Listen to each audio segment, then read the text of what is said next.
the magic of science, the wonderment of limitless exploration.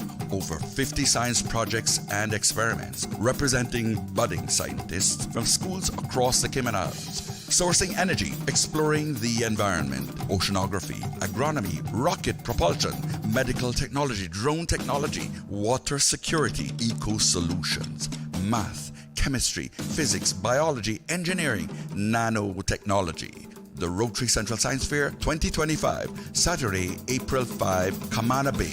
Every child needs to see and feel the magic of science, the magic of Rotary. But I do have some questions. There are more questions than answers. Cayman Islands' foremost listeners' participation program. Talk today. What's on your mind, Cayman? If you're ready to talk, we are ready to listen. Discussing current events and local news, community spotlights, hot topics, listener stories, cultural and historical discussions, environmental issues, fun and lighthearted topics, guest interviews. Cayman, basically anything you want to talk about, we are ready to listen. Here's your guest host.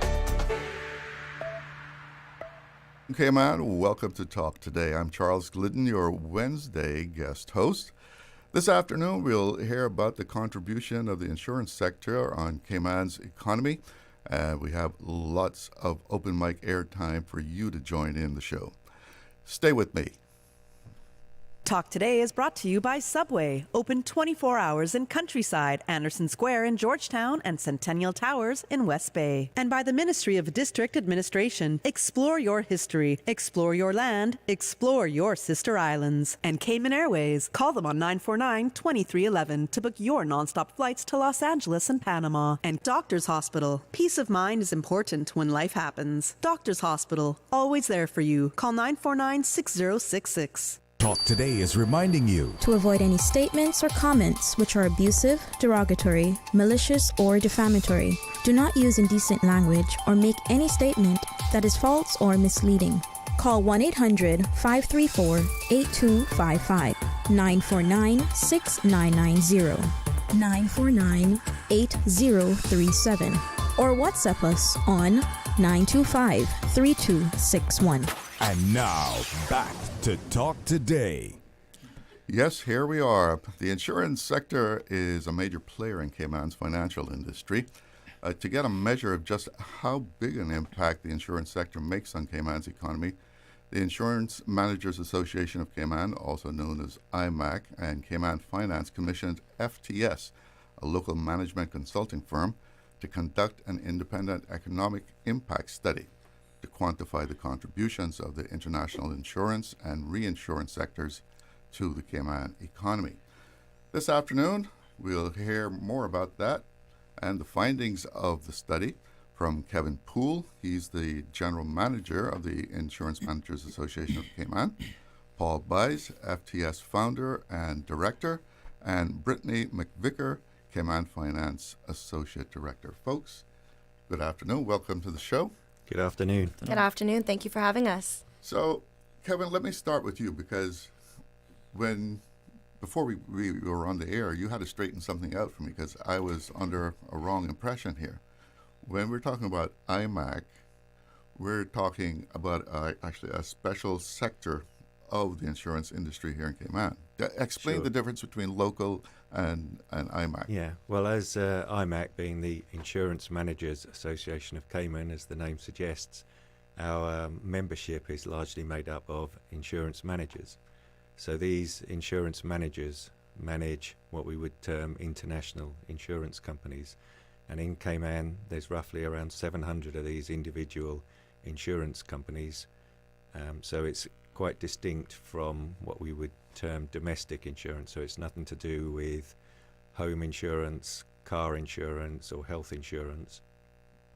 These companies who self-insure are largely US-based companies who, instead of paying premium to a commercial insurance company, perhaps in the US, would pay premium to themselves. These entities are what we call in the industry captive insurance companies.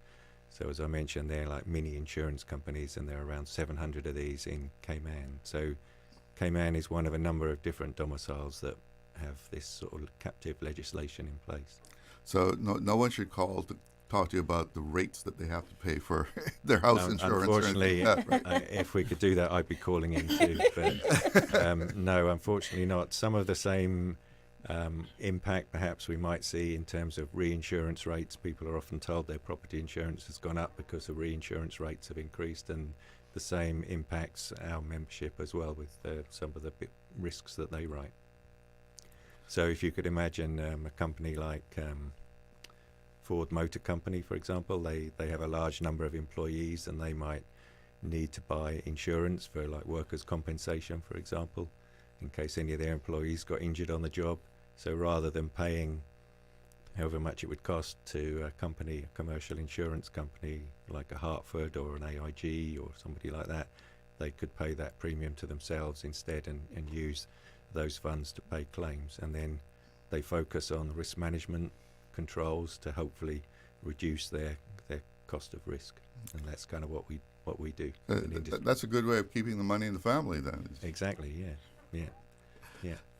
Now, what sparked this study? What made you decide that you wanted to get someone I think we've done similar studies over the years. So we did one in 2016 and we did one in 2019 as well, but we didn't actually at that point in time have a formal report as such. All we did, it was for more internal, just to get an idea of what the impact of our industry was, just for our own interest really, in case we needed to make any representations to government, or just to let people know generally what the impact was. So when we looked at 2016, the impact, we amounted to around 100 million. In 2019, it was 136 million. So as you could see from this report, it's up to around 233 million. So the impact the industry's been having has been growing over the years. Paul Byles, he's the founder and director of FTS, the firm that actually undertook the study. How did you go about this? Just give us an overview of how you did this study. Yeah, sure. So we pretty much use standard methodology for economic impact studies. We've been doing a lot of those. We've done, I don't know, probably the most in terms of a local company that's done these kind of studies before. So we pretty much understand how it works in the local economy. So what you need to do with an economic impact study is you need to estimate not just the initial spend from anything, whether it's a development or an industry or whatever it is, but you have to sort of estimate how that pushes through to the economy over the rest of the next years.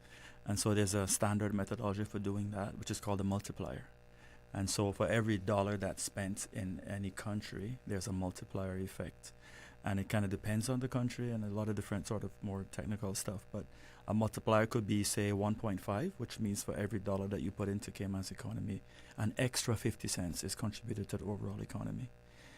So we have those numbers from different studies that we've done. And in fact, even Cayman Finance has commissioned a study some years back as well on the entire industry. We've done a few as well. And so looking at all those different multipliers, we came up with one. We also took, I must say, it's the most conservative one. So potentially the impact of the insurance industry is a bit higher. But we took the most conservative multiplier in this case. And then we estimated the impact on the economy, that's one, but also the impact on government revenues. We took a look at, the expenditures in the economy. Insurance industry is somewhat unique, I think Kevin will agree, but in that it has a really strong synergy with our tourism economy. So our tourism sector and insurance has a real strong synergy because of the number of people that visit Cayman Islands because of their insurance business. So that was also estimated as well. We also looked at the charitable donations by the members of IMAC. And also we did speak to some members of CIRCA as well, which is the Reinsurance Association as well. Now, Brittany MacVicar, you're representing Cayman Finance. How big is the insurance industry's slice of the finance pie? No, great question. And I think just taking a step back on why Cayman Finance is involved in this economic impact study. Firstly, our relationship with our associations on island are really pivotal to the role that we play. Cayman Finance, for those that are listening, if you are unaware, we are the Financial Services Association for the entire industry, so not just for for captive insurance or reinsurance. And so our partnership with IMAC is crucial to giving us data that we haven't had before. We understand in common theme what the impact is. We know the impact is huge, but exactly how huge. And the reason why that is so important is at Cayman Finance, there's a lot of priorities that are important to us, but one of them is community. And the reason why that is so important is if the industry is so successful, financial services is thriving, but the community is not seeing or benefiting from the results of that, then we are doing the community a disservice.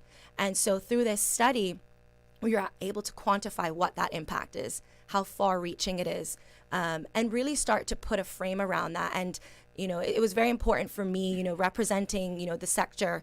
I'm the associate director responsible for insurance and reinsurance at Cayman Finance, but I'm a born and raised Caymanian. And so to be in this industry that has, put me through school, and I've been in this career my entire short career. I'm very young still, but I've been in this career, my whole journey. And to be able to educate, the average Caymanian who is my mother, or my aunts and uncles, or my neighbors that are not quite as informed on the financial services industry. So I hope my mom is listening in, to really understand that impact and how much the industry is giving back in terms of not only charitable contributions, but internships, so that your son and daughter can work in the industry and have a thriving career.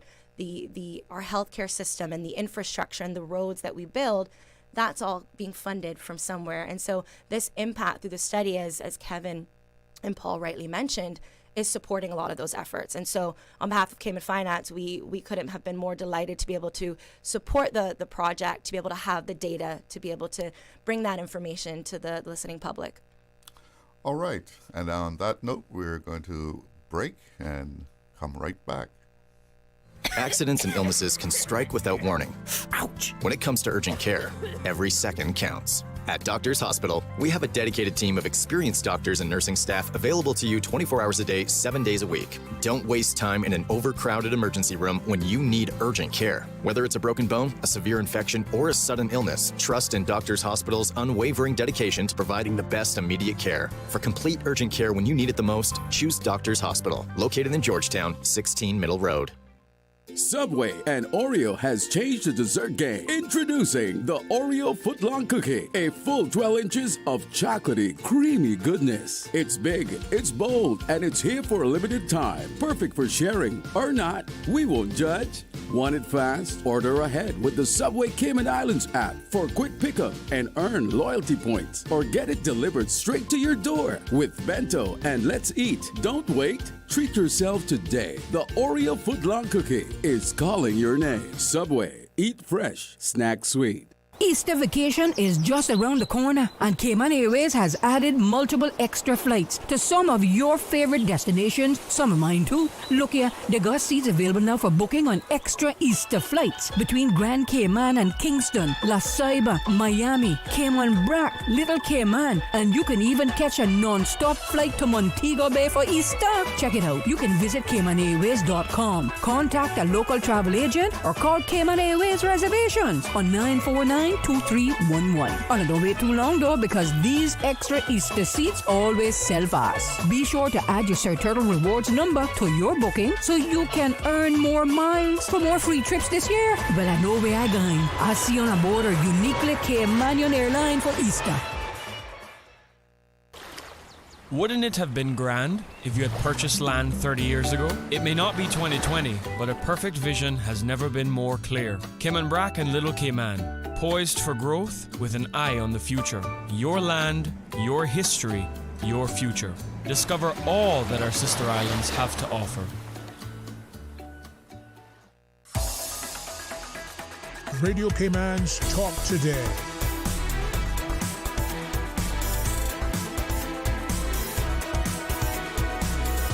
What is on your mind, Cayman?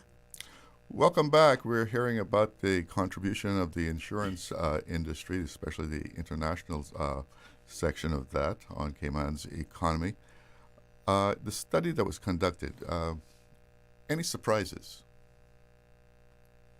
I don't think so. I think I'd mentioned previously that we'd done some studies over in 2016 and 2019, so we were expecting the numbers to increase, which obviously they did. I think really it crystallised some things for us. So, for example, as Paul mentioned, the impact on the tourism sector, where it highlighted that 40,000 plus nights are contributed by the insurance sector is obviously something that's quite meaningful.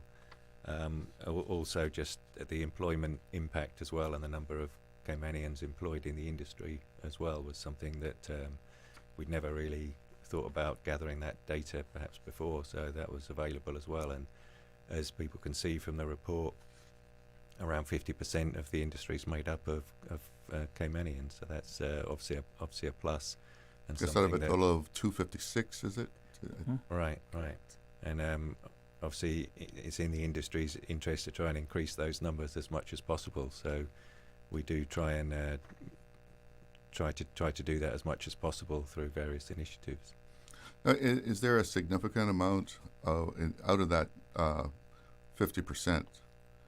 Is there a significant percentage of people who are in management level, executive level type jobs? I mean, as far as Caymanians are concerned. I would say so. From my experience, having worked in the industry, there are a number of people in management jobs. Yeah. Paul, any surprises for you, for someone who's not directly involved? No surprises. Probably, I have always viewed insurance as being one of the most, maybe one of the most proactive and most involved when it comes to marketing and interaction. I always saw that, even when I was younger as a regulator, I would see that also, and even in regulatory circles, they're always traveling, they're always meeting with the people. I wasn't surprised at all to see the synergy with tourism. I knew it was there, but to see the impact and to see that, like Kevin mentioned, 40,000 stay overnights, over $25 million worth just with visitors alone pumped into the economy. That was pretty extraordinary. Now, you had mentioned about I think you got a scholarship from the financial industry. I worked in the financial industry, yes, but scholarship from the government. But I worked in the financial services industry, yes. Right. But you offer scholarships to young Caymanians. Oh, absolutely, through IMAC, yes, absolutely.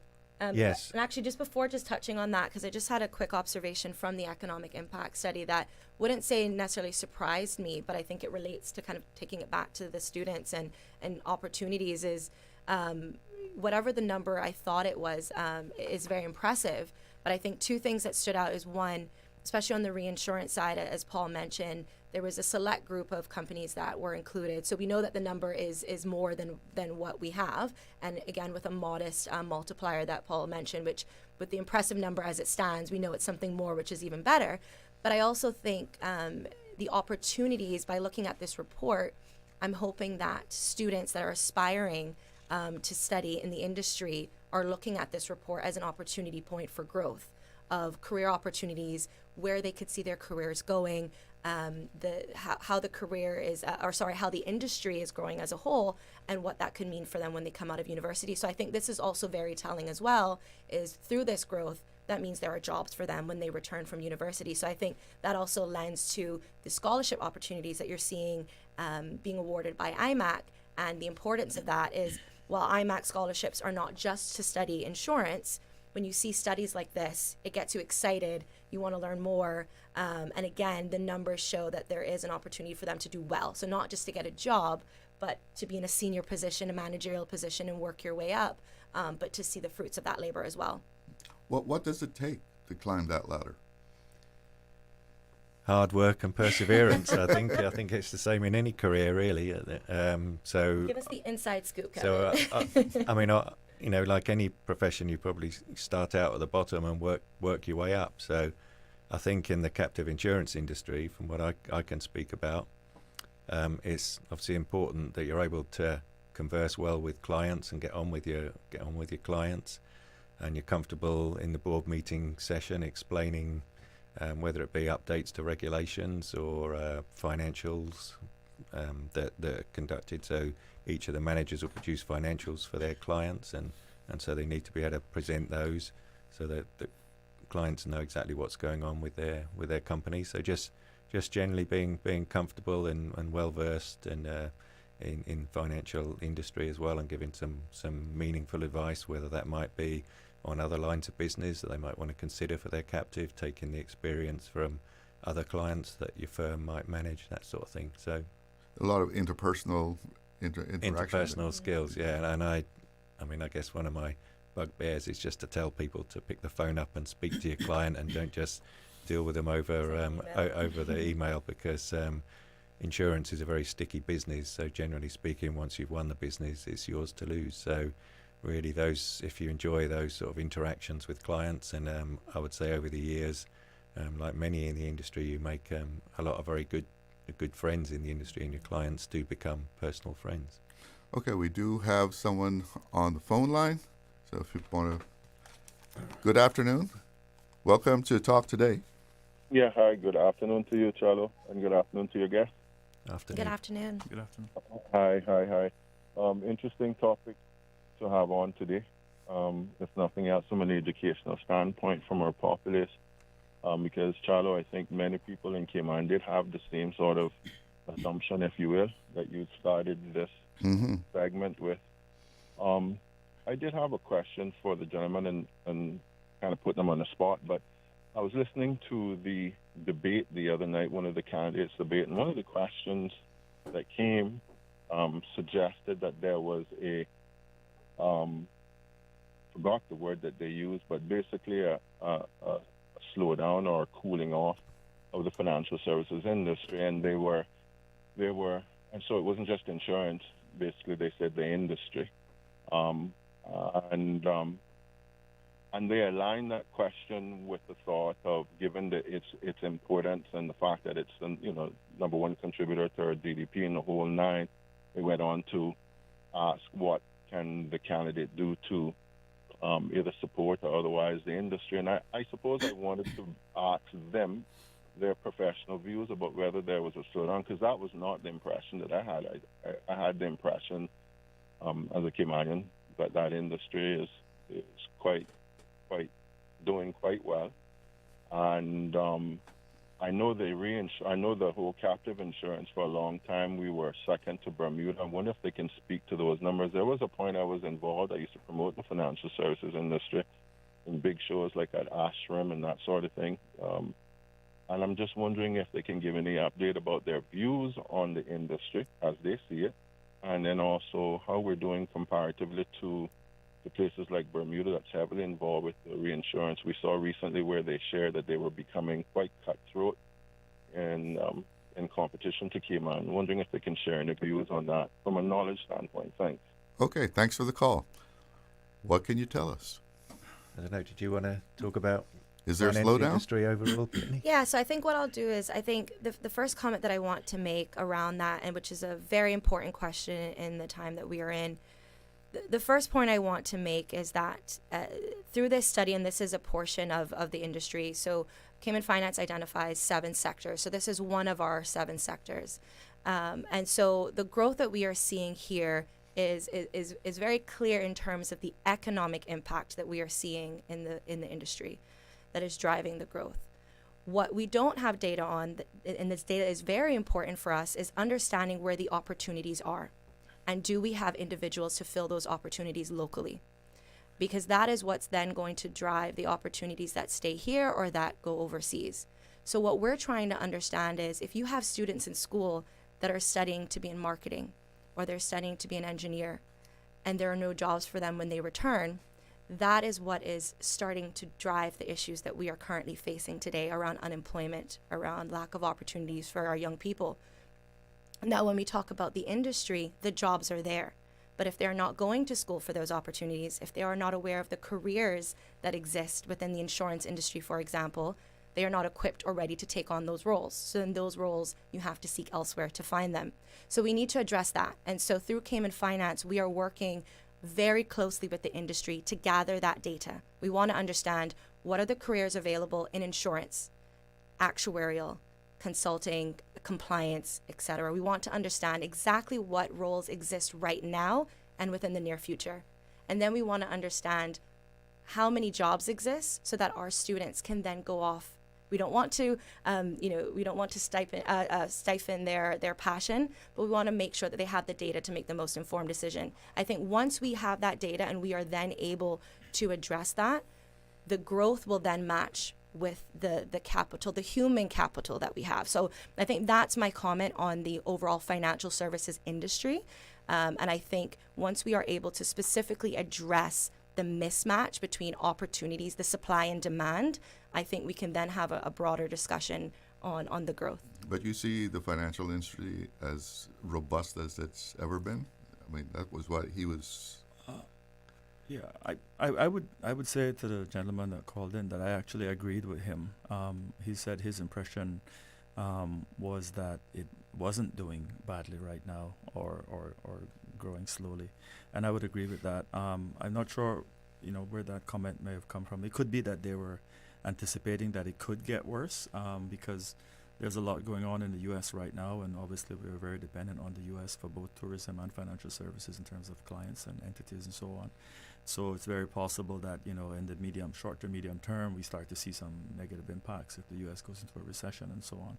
But to be honest, the industry has been doing extremely well for a long time. It's actually very persistent, right? It's pretty aggressive in its growth. What I mean by that is if you look at the bad times, let's call them bad times like COVID and those periods, one thing that's for sure, it shows the resilience of the financial services industry because it just continues to grow.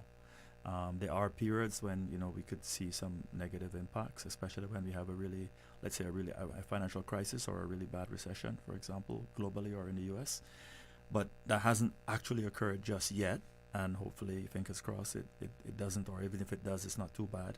But I do think the industry is pretty robust right now. It's growing, and one of the things that's always a bit of a misperception is that sometimes in industry, the number of entities might reduce.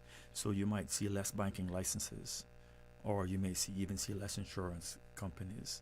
But what doesn't reduce, if you look very carefully, is the size of the industry in terms of the assets, right, that are in that industry. And what you see is there's some consolidation, meaning there's a small number of entities, but the balance sheets are still growing, it's still quite strong. So the only thing that we miss in that scenario, admittedly, would be maybe a little bit less revenues because each entity has to have a license and pay a fee to the government, right? But other than that, I think it's growing. Our industry is growing faster than the ability for us to provide local talent, right? Although it's a separate issue, but yeah, that's how fast it's growing, I think. I have to take a break, but we're going to pick it up right there when we come back. Did you know ordering your favorite sandwich from Subway just got easier? Yeah, picture this. No more waiting in line. No more fussing with cash. Just a delicious taste of Subway at your fingertips. With our new app, ordering your go-to sub is as easy as a few taps on your phone. Plus, receive exclusive deals and earn loyalty points with every purchase made on the app.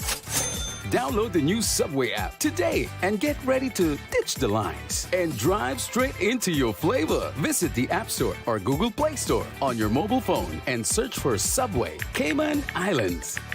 Subway. Eat fresh.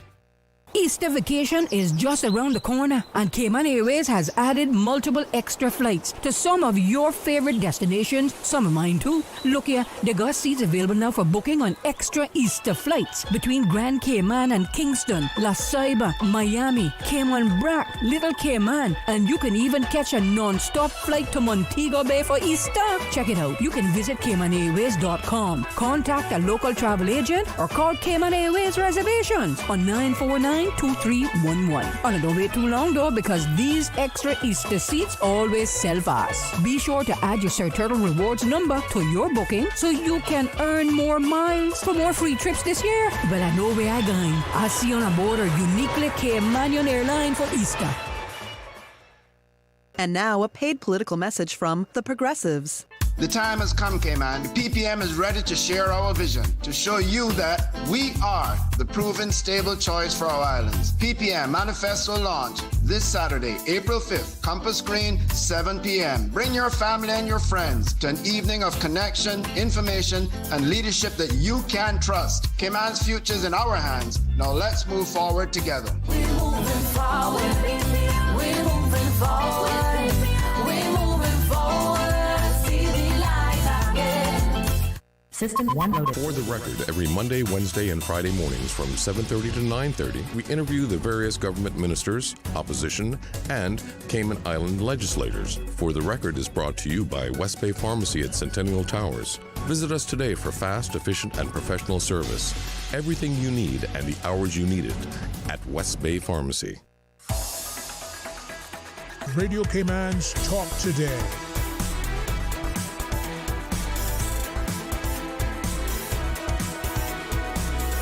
What is on your mind, Cayman? Welcome back, and we're hearing about the impact of the insurance industry on Cayman's economy, and we're trying to answer that caller's full question there. Kevin, you want to pick it up?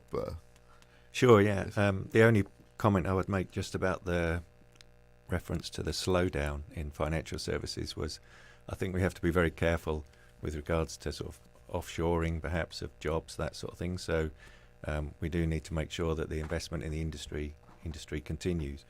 But one of the things the caller was asking was statistics and how we compare with other jurisdictions. So last year, for example, Cayman added 42 new licenses to its books, which was a record number over the last 10 years. So Cayman's been very robust in terms of new licensees. So everyone's working well with SEMA, doing a very good job.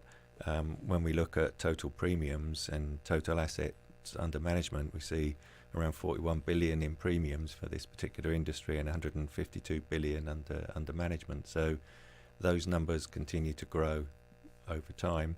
And in terms of how we're doing against the other jurisdictions, the larger captive domiciles would include Bermuda, Vermont, North Carolina and the like. So we are competing very well with those jurisdictions, and I'd say Cayman's probably still showing up as number 2 on that list. Vermont has recently been saying that they're number 1, but some of it depends on how you actually count those statistics, because different domiciles count them slightly differently and include different metrics in the way that they come up with those numbers. So that's another exercise that we've been doing as part of the IMAC marketing committee, is to try and make sure that we count, apples for apples, so to speak. Now, you were talking about the mismatch. How does a person prepare themselves academically to get into this industry? That's a great question, and I hope there's some young people or their parents listening in, and it's initiatives like some of the ones that Cayman Finance offers around education. We talked about data being important, but education is power, and you don't know what you don't know. And I think the opportunities that are made available to young people in high school, going off to college, didn't quite exist when I was back in school. And I think that's the first step. Back in my day, we talked about financial services, accounting, law, full stop. Banking, you'll throw that in there as well. But that was really it. Now the opportunities, we talked about 7 sectors within the financial services industry. But within each sector, you talk about all the different career opportunities, the different skill sets that's required. So the first step is getting into the schools. And Cayman Finance offers a lead program that IMAC is an avid supporter of, to go into every single school on island, public and private, to educate those kids at that pivotal age before they're about to go off to university, to talk, to them firsthand experience. You're talking to people that are living and breathing it right now. How did they get into it? What degree did they go off to school to get? What qualifications do you need? So not just say, it's not a recruitment drive, it's here's my personal experience and here's what it took for me to be in this position. I think we are seeing a shift, and just very quickly, we're seeing a shift where when we started the program at the beginning, you ask them, what industry are you interested in? And they'll say, well, my mom is in banking, so I think I think banking sounds like a fun career. And then once they've kind of been exposed to all 7, they're like, this person that came in was an actuary, and that is my career. I'm excited, and they've given me, the pathway to success, and they've told me what I need to do, and they've given me recommendations on schools, and that is the level of support that our students need and deserve, and that is what's going to drive the shift in the percentage of local talent that can support the industry that we're talking about today. So IMAC gives a lot of scholarships. That's correct, yeah. The IMAC Educational Scholarship Fund was first established in 1994, and since that time we've raised over $5 million and educated 73 students. Last year we gave scholarship awards of around $240,000 to 8 students. So the scholarship applications are open now, so any students out there who may be listening who's interested in an IMAC scholarship can go to our website, imac.ky, and have a look at the scholarship funds section of the website, and they can apply there. What do you have to be good at? Math? I think we're all figuring that out still. Well, the IMAC scholarship, I think, is somewhat unique in the industry, and as much as we don't necessarily force students to come back and work in the industry, so over the years we've given scholarships for quite a diverse range of group of studies, if you like. So, but I mean, to get into this industry. Specifically for insurance. To get into this industry, I'd say yes, you're probably right in terms of accounting. So accounting would be the best of the disciplines, but outside of that, perhaps an insurance background or compliance, for example, is another obviously growing area as well. So those would probably be the three main disciplines. But outside of that, perhaps there's also actuarial, which is obviously maybe a more boring accountant, I don't know, but that is another area. There's no actuaries listening in. that's grown quite significantly over the last number of years with the influx of reinsurers to the Cayman Islands. But outside of that, there's also careers. Obviously, there's administrative roles. There's roles perhaps in marketing or HR, for example. Companies need people in all disciplines, really. Well, that's great that you give scholarships and don't require them to necessarily be in the industry. I mean, that's that's sort of quite unique. Obviously, we'd like to try and encourage as many as possible to come back to the industry. And our current chair of the Educational Scholarship Fund, Jessica Powell, she was actually a recipient of the IMAC scholarship back in 2015. But we'll look at any form of studies, really. So we've recently expanded from just the regular university graduate degrees. We're looking at masters. We may help people with A-level studies, those that want to go to UCCI, for example. So we're open to any form of study that people basically need some financial assistance for and that we can help. Let's touch on some other things real quickly that you make a contribution to. Let's see, what, $387,000 in charitable contributions. Can you tell us what some of the bigger sponsorships that you've done? I mean, as IMAC, we give money to different organisations as well. So more recently, we gave some funds to the Rotary Earn and Learn program is one example, and there's other organisations as well that we as IMAC are given to. The industry more broadly has given to things like Meals on Wheels, whether it be Humane Society, all sorts of any of the local charities. Our members will generally have provided some form of charitable donations. And you even have an impact on tourism, right? Tell us about that. Sure. Well, as you can imagine, with these 700 mini insurance companies, they need to have board meetings. So periodically they have to come to Cayman for their board meetings. So each of those boards would normally be the board director and perhaps their wife and other people involved. So they'll come down to Cayman for a meeting. They'll often stay a bit longer than just the meeting date, but sometimes they'll come for as much as a week and stay. And some of our larger insurance companies are what called group captives, and some of those have maybe 50 to 500 members. So you can imagine trying to accommodate 500 members in a hotel. Sometimes they're spread over 2 or 3 hotels. So it's definitely a big impact that it has on the tourism industry. All right. Well, Kevin, Paul, Brittany, thank you so much for joining us and giving us some insight into this industry. Have a good afternoon. Thank you for having us. Thanks for having us. We'll be right back with some open mic, but right now it's news time. If they are talking about us, living in your head rent-free all this time, we must be relevant. Radio Cayman since 1976. From Radio Cayman's newsroom, this is Headlines. Local, regional, international news. The Headline News is brought to you by Kirk Market and Health Services Authority. With a look at your latest headlines, I'm Jevi Ebanks. The Cayman Islands recorded 85,998 stay-over tourists in January and February, up 7.4% from 2024, with February arrivals growing by 7%. U.S. tourism led growth with major increases from the Northeast at 18.5% and the West at 15.3%, supported by an expanded air service. Canada saw a 10% rise, while the UK and Ireland also grew by 5.2%. European visitors declined by 14.9%, but Latin America increased by 10.8%, mainly due to Argentina. In regional news, in St. Vincent and the Grenadines, 48-year-old Intad Gordon has been fined EC $1,700 after pleading guilty to assaulting a woman and disrupting a church service on the 21st of March. Intoxicated at the time, Gordon entered the church with his dog, struck Veronica Moore, and interrupted the worship service. Magistrate Jacobs imposed the fine for the assault and the disturbance with deadlines of April or May before Gordon faces prison time. The magistrate warned him to behave himself.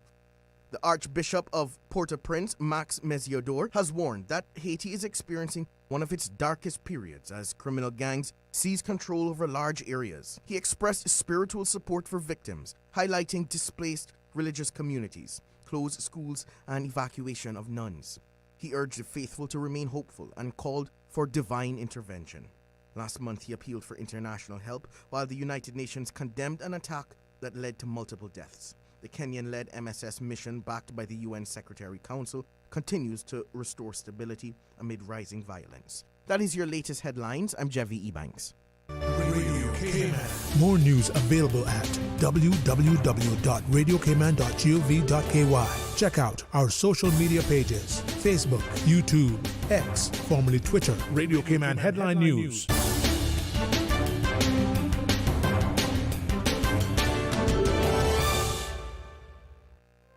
Looking for fresh, healthy food that's full of flavor? Then you've got to visit Kirk Market. Our dishes are made with fresh, high-quality ingredients. Enjoy vibrant mixed greens or satisfying pasta salads. Or try one of our delicious grill options like blackened chicken, spicy beef steak, or grilled salmon. Looking for something light and flavorful? We've got sushi rolls and poke bowls prepared daily. And don't forget to explore a hot bar or Billy Fresh salad at the salad bar. Stop by Kirk Market today for breakfast, lunch, or dinner and taste the difference. Eat well, live well with Kirk Market.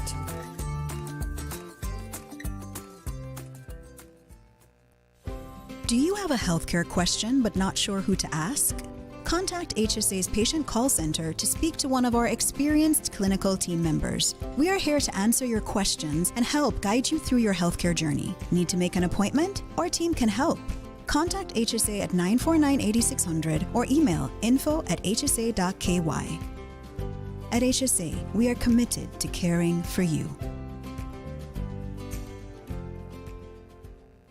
Radio Cayman is pleased to feature this special Sister Islands historical vignette brought to you by the Ministry of District Administration and Lands. Explore your history, explore your land, explore your Sister Islands.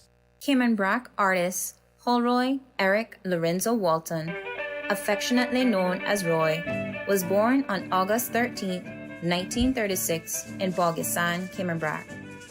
Roy's upbringing in the Cayman Islands, rich with maritime traditions, fueled his love for shipbuilding and the sea.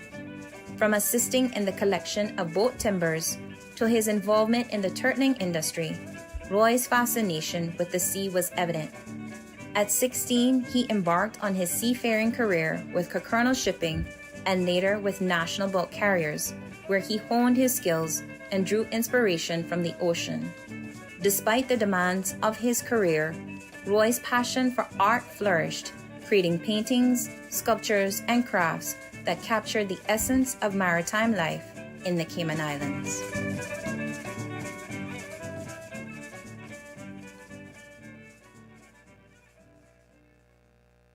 Radio Cayman is pleased to feature this special Sister Islands historical vignette brought to you by the Ministry of District Administration and Lands. Explore your history, explore your land, explore your sister islands.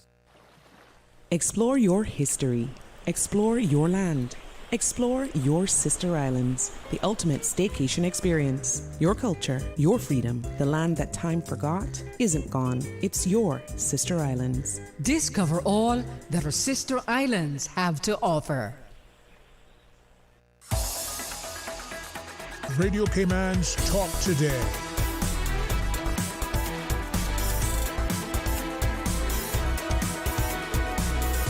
What is on your mind, Cayman? Yes, what's on your mind, Cayman? I'm sitting here in the studio all by my lonesome. I'd love for you to give me a call. Give me a little company here. The phone call, the numbers to call are 1-800-534-8255. That's a free call, courtesy of Flo. You can also reach us on 949, excuse me, 949-6990 or 949-8037. And WhatsApp, if you just want to send a message, you can WhatsApp the show at 925-3261. By the way, if you would like to get a copy of that study that we were talking about in the last segment, you can find it on the IMAC website, imac.ky.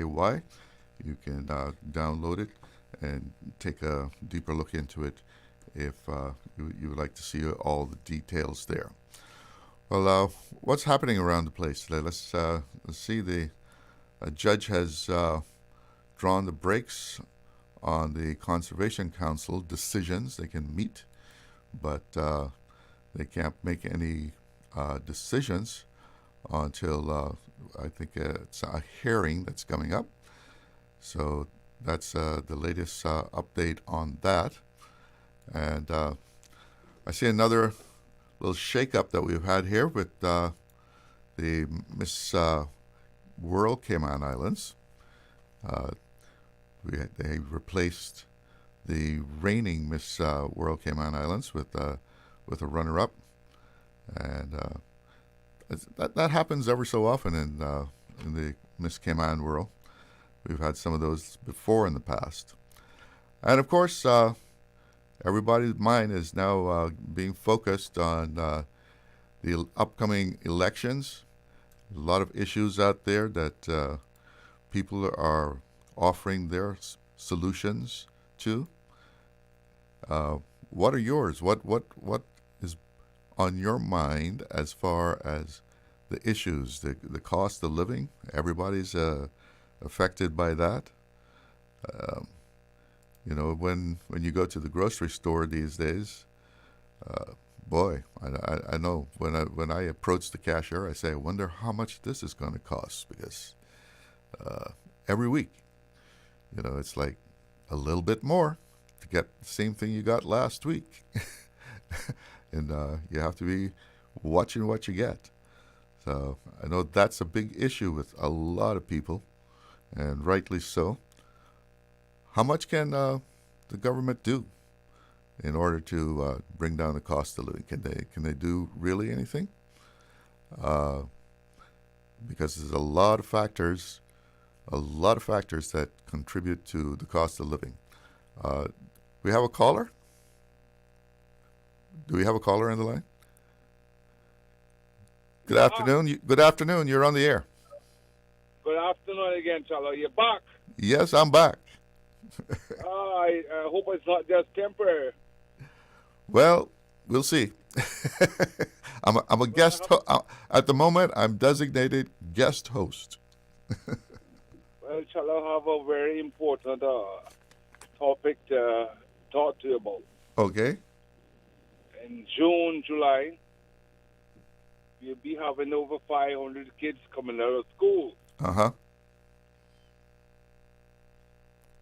You know, half of them are not going to go back to school. Maybe a quarter of them get jobs. And the ones from last year are still waiting on jobs. So we have an overlap of unemployment in the Cayman Islands. What are we going to do? Nobody's talking about that on a platform. How are we going to integrate them into the society? Do you have any idea what the problem is there? I mean, what is causing that? Well, there's many factors there, Shallow. One, we're sending so many kids off on scholarships and come back and they're out jobs for 2 and 3 years. We are importing so much labor from abroad, cheap labor. Our youngsters cannot go in the market and work for what those other ones can work for. The jobs they're doing is jobs that we need to invest in our kids for. We need a proper trade school.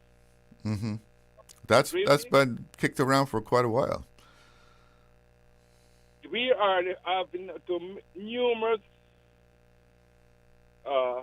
Caribbean islands, and we are the only island I've seen that does not have a proper trade school. Over 80% of our masons, come from one particular island. The electricians are the same. Why we not have a proper trade school that teaching electrical, plumbing, carpentry, mechanics, and air conditioning? They're doing something up at public work, but that is just a short-term something. Did you hear the first segment? No, I didn't. Okay, well, it was about the insurance industry, and Brittany MacVicar was saying that there's a mismatch between what some students are being given scholarships to go study for and the jobs that are really available in Cayman.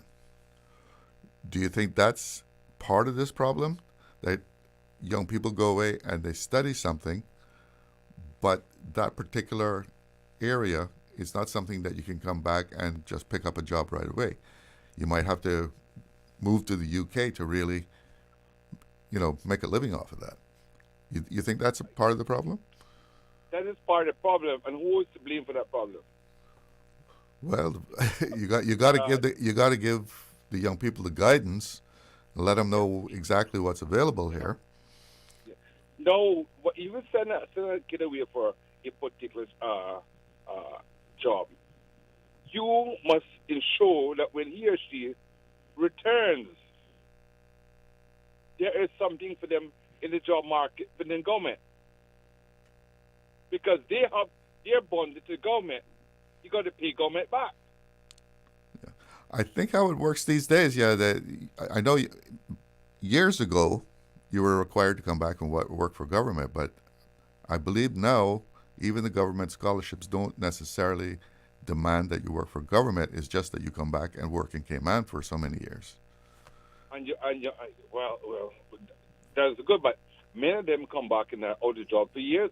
I know, for instance, someone in the medical field, it took them 2 years after returning to Cayman before they could get a job.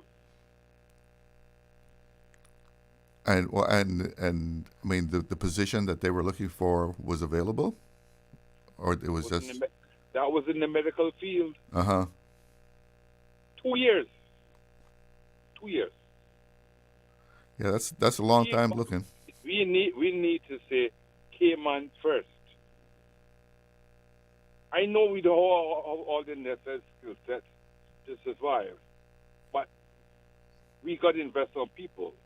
Those who are being permitted for, when their 10 years up, we should have a Caymanian pop train to fill that spot. Things that I see happening in Cayman will not happen in Barbados, Jamaica, St. Lucia or Bermuda. Would never happen. Look Maybe at there our needs to cars. be a coordination between work, WORC, and the education people. Well, I agree with you there, Chalo. And another thing, the traffic situation. Chalo, you could fly into Cayman Islands on the 3 o'clock flight. And by 4 o'clock, you could have gone and purchased a car. And you're on a temporary permit. This is hard. This cold, hard facts, Chalo. We have to put some measures in place. I was down in Bermuda a few weeks back. And you, as a person coming in a work permit to work, you cannot purchase a car. And you can't purchase no land either. The land is for the natives. Yeah, I know they're very tight on how many vehicles a Bermudan can import. From what I've heard. One vehicle per. For example, at your house, Shallow, you want to enter one vehicle between you and your wife. That's across the board. Yeah. But the thing is, they have a proper run public transport system. Well, there you go. That is what we are lacking here. We got many options for the traffic. Everybody leaves home the same time every day and goes back home the same time every day. We need to consider staggering the hours. It can be done. Or implement where persons with surnames A to L are only permitted to drive on the road Monday to Wednesday. Something that more than you can do it. I think that would be kind of rough, though. That's like taking us back to COVID days. or again, let's go back to the public transport. Yeah, well, that is definitely needed. That's definitely needed. We got to control it. Nobody that does not permit should be able to buy a car. Well, nobody that's on a permit should be able to import cars and also doing car marks. But before you say certain people can't own a car, you got to put the alternative in there for them to get from A to B. That's why we need public transport. All right. Well, thank you so much for calling. You've highlighted quite a few things there. Have a good day. You too. Do we have another caller? No? Well, there, traffic, Caymanians being to get the job that they've been trained for, that's some of the things that people are talking about. And of course, another issue that's always up for discussion is the landfill, Trashmore. And I was driving by there the other day, and my AC was out, so I had the window down. Oh boy, you talk about funk. For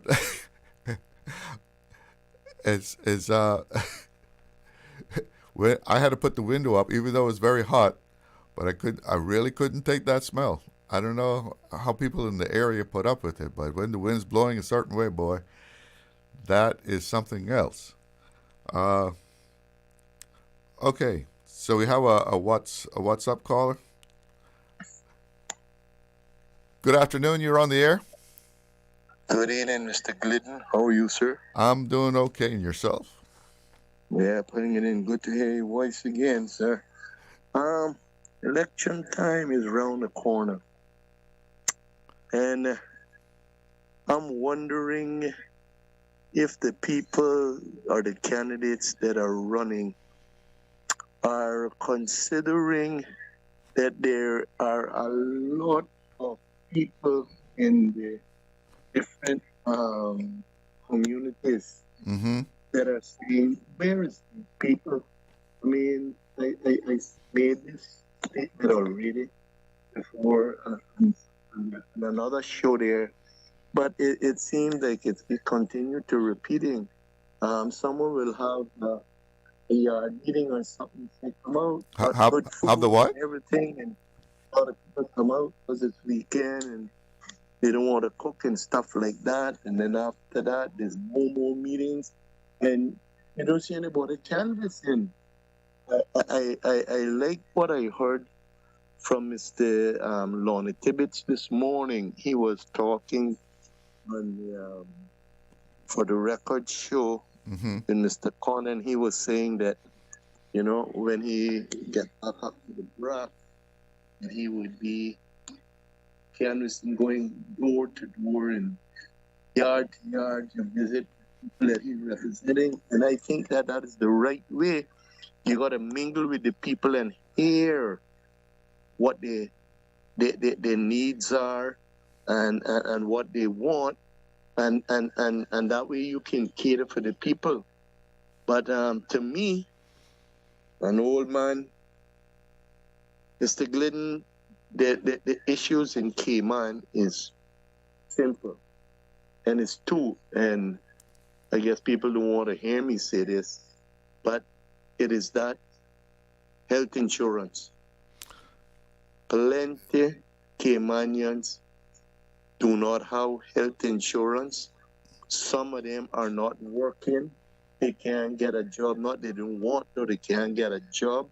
So they can pay for health insurance. Yeah, health insurance is something else. And Cynical was designed specially for the Caymanian people. And so many people that I know in Cayman, well in age, some about in their 60s and what have you, no health insurance. No health insurance. That's because they simply can't afford it. Can't afford it, and Cynical is accepting anybody now, but Caymanian people that it was really designed for is very sad. You can't go to the hospital to do a test or anything. Many senior citizens do. And, you know, I'm just wondering if the candidates that are running are considering these things.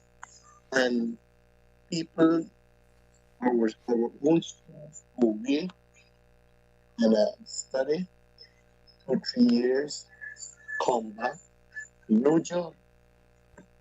I mean, it's very sad. So many our own children is going off, you know, to other parts of the world and getting jobs right away and qualifying with high positions as well. I've heard of a few. Not in their own home. You know, so I'm wondering if these candidates will be dealing with that. And don't forget, there is a very bad need for the government or some companies to look around the island to the elderly and the disabled people for transportation. They need to go to their appointment at a hospital or what have you. There is nothing. I understand the Red Cross has something in place, but I don't know really how that works. But there's a lot of people that need transportation to go to their appointments, and their family has to go to work real early. They can't carry them, and it's a lot of stuff that is a problem. Seniors and the elderly need. One ray of hope is that I've heard a number of candidates say that they support this motion that was put into private members' motion that was put in the House, that there would be free medical for children and people over 65 years old. So there seems to be some wave of support for that. So we can keep our fingers crossed. The thing, Mr. Glidden, in between that, from that 60, like 45, 50, 55 years old, and they're not working, they still have no insurance. They need coverage too. This is true. That's okay. But listen, I have someone else on the line, someone who's been patiently waiting. So I want to thank you for calling and giving your input. You have a good day. Yes, sir. Good afternoon. You're on the air. Good afternoon, sir. How are you today? Just fine. I was calling in regard. I am not one to listen to all of these debates that's going on for the election. Mm-hmm. But I'm asking a question to you, and who's out there can answer it. I would love to know the answer to it. The little bit of debate that I've been watching from time to time, why are the questions that they are giving these individuals are so long? It's like 3 and 4 questions into one. How in the heck can they remember to answer or 3 to 4 of those questions? I think that is beyond to know they're going to give an individual 3 or 4 questions into one, and then if you ask to repeat, it's like, can't you remember what I just said to you? No, I could never remember if I was going to school and had to learn that. You know what I mean? But someone called earlier in regards to jobs and children coming out. Yeah, we got children coming to school every year, and we do have some fallbacks that is still hasn't got a job from last year, and that's been repeating apparently from day one. And we do need a good trade school in the island. What type of trade school we would get in this island, and how many would we get? We don't know that. And I don't understand how these people who's running for election will go to the radio. They bought their time on the radio, but yet they can't take any calls from you. But you can send an email or you can send a WhatsApp message. And I mean, tell me something. We got people that you need to hear their voice, and you would probably hear the passion in their voice to know how concerned they are about certain things. And that would give you more obliged to go and even fight harder for the people of these islands. You understand? Are you seeing candidates in your area? No. Canvassing? Are they coming door to door and talking to people? No. I'm talking in general, sir. No door to door at my property. I'm just talking in general when they go to the radio. Okay. And they claim that it's paid. It's a paid. Right. On the radio, they don't want to take any phone calls from you. They want you to send them an email or a WhatsApp message or I see. whatever Okay. it may be. But they need to hear the person's voice and connect with the individual to feel their concern, their passion. You know what I mean? If you know that exactly right now, you're going to not have these people talk to you. You may be going to have your meetings here and there, but elder person could be sitting by the radio listening and say, "Oh, I would love to ask Tom June a question," but she can't ask Tom June a question because then Tom June ain't taking no messages, no more than email or WhatsApp messages. You see where I'm coming from? She want to talk to that voice. She want to talk to that voice. Yeah, even if you take some of the time that you bought just uninterrupted, but then you take questions from the audience. It's sort of a over-the-air town hall.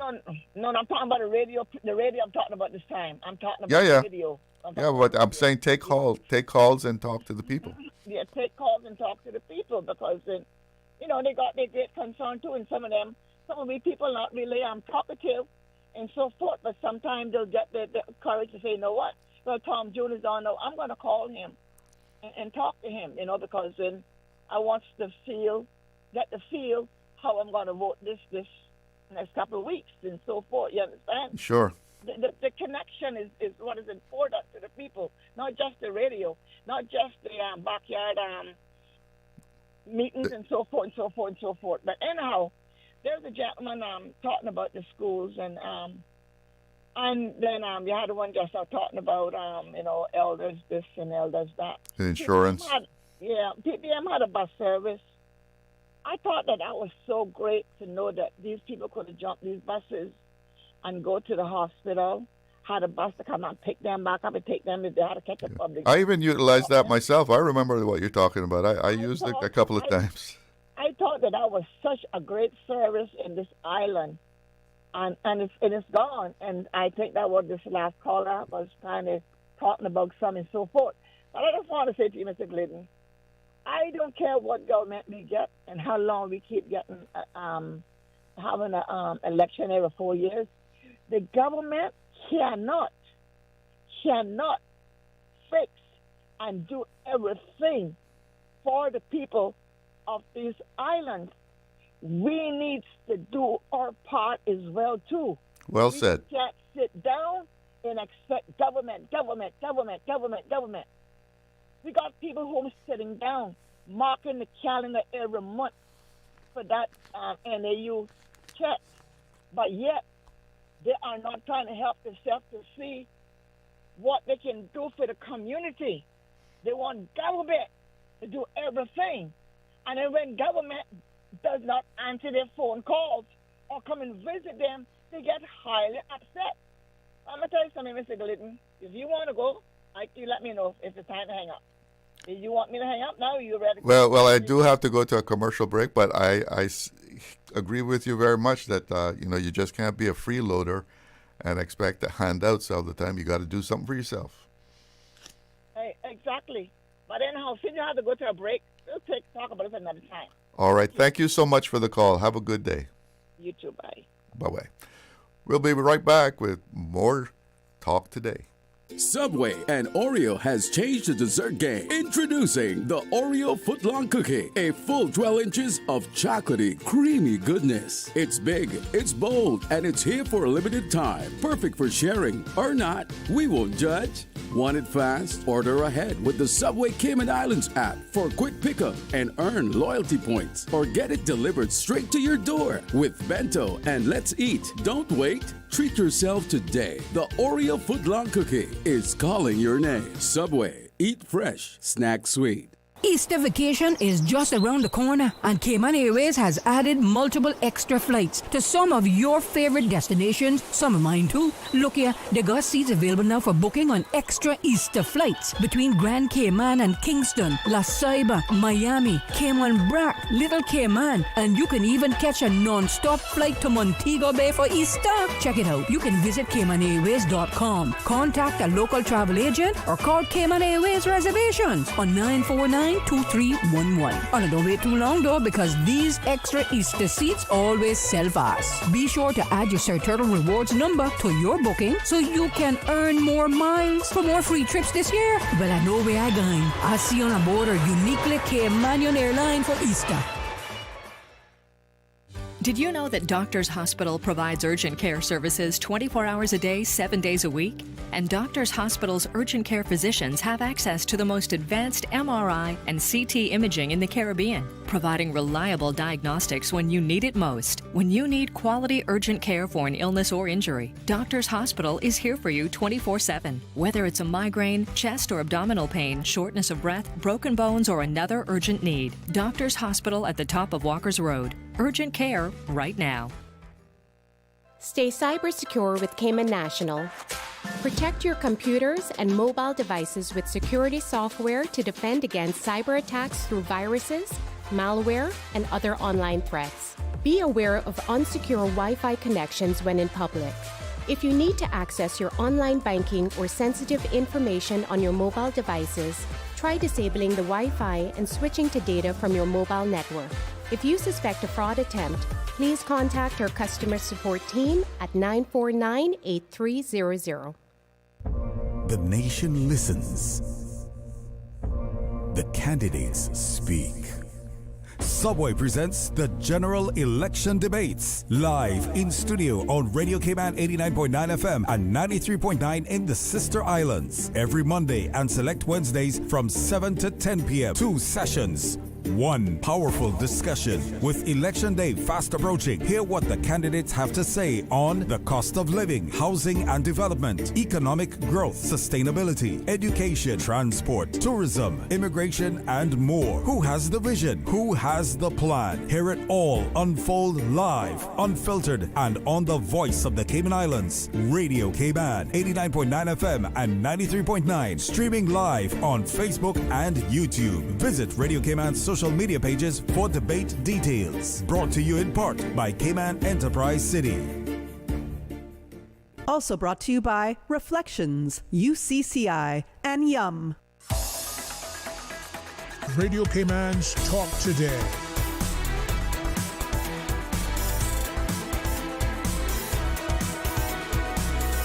What is on your mind, Cayman? Welcome back to Talk Today. We've got all kinds of ways for you to communicate with us. You can call us on 1-800-534-8255. That's toll-free. I guess you would call it toll-free at 1-800. That's Compliments of Flow. You can call us at 949-6990.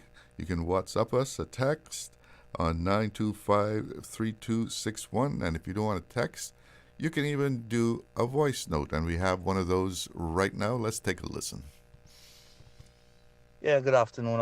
For some reason, whenever I call the show, I can't really put my words together, and I forget all the stuff that I had in my head. Anyway, concerning the traffic, your previous caller there had a couple of good points. Some of them kind of radical, but, I would suggest a couple of things.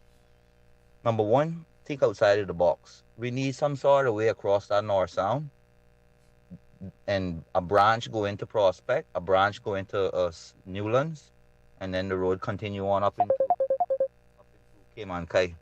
Another alternative route into town. Number two, the private schools, I would push for them to get a bus system, because you got SUVs going there picking up one child, and it's just ridiculous. Number three, if you hear, I would categorize the work permits. If you're in here and you're not a professional, when I say not a professional, if you're here as a security guard, nane, retail clerk, you shouldn't be able to import no cars. Public transportation system, number four, you need to sort that out. And then number five, I would say move some of the businesses and some of the government offices, even some of the private businesses, out into the eastern districts. And yeah, that's pretty much all I have to say about the traffic. All right. Well, I think those are some great points. I know you say you kind of you lose it when you call, but you certainly had it together there. Those are some viable points for discussion right there. And we've got a couple of callers on the line, so let's take one of those right now. Good afternoon. You're on the air. Good afternoon. You're on there with Talk Today. I want to compliment you on how you just complimented your last caller. Oh, thank you. Wonderful. That's wonderful. Okay, I called and welcomed you back from Monday. Yes. And you know that feeling we get when we say it's Friday.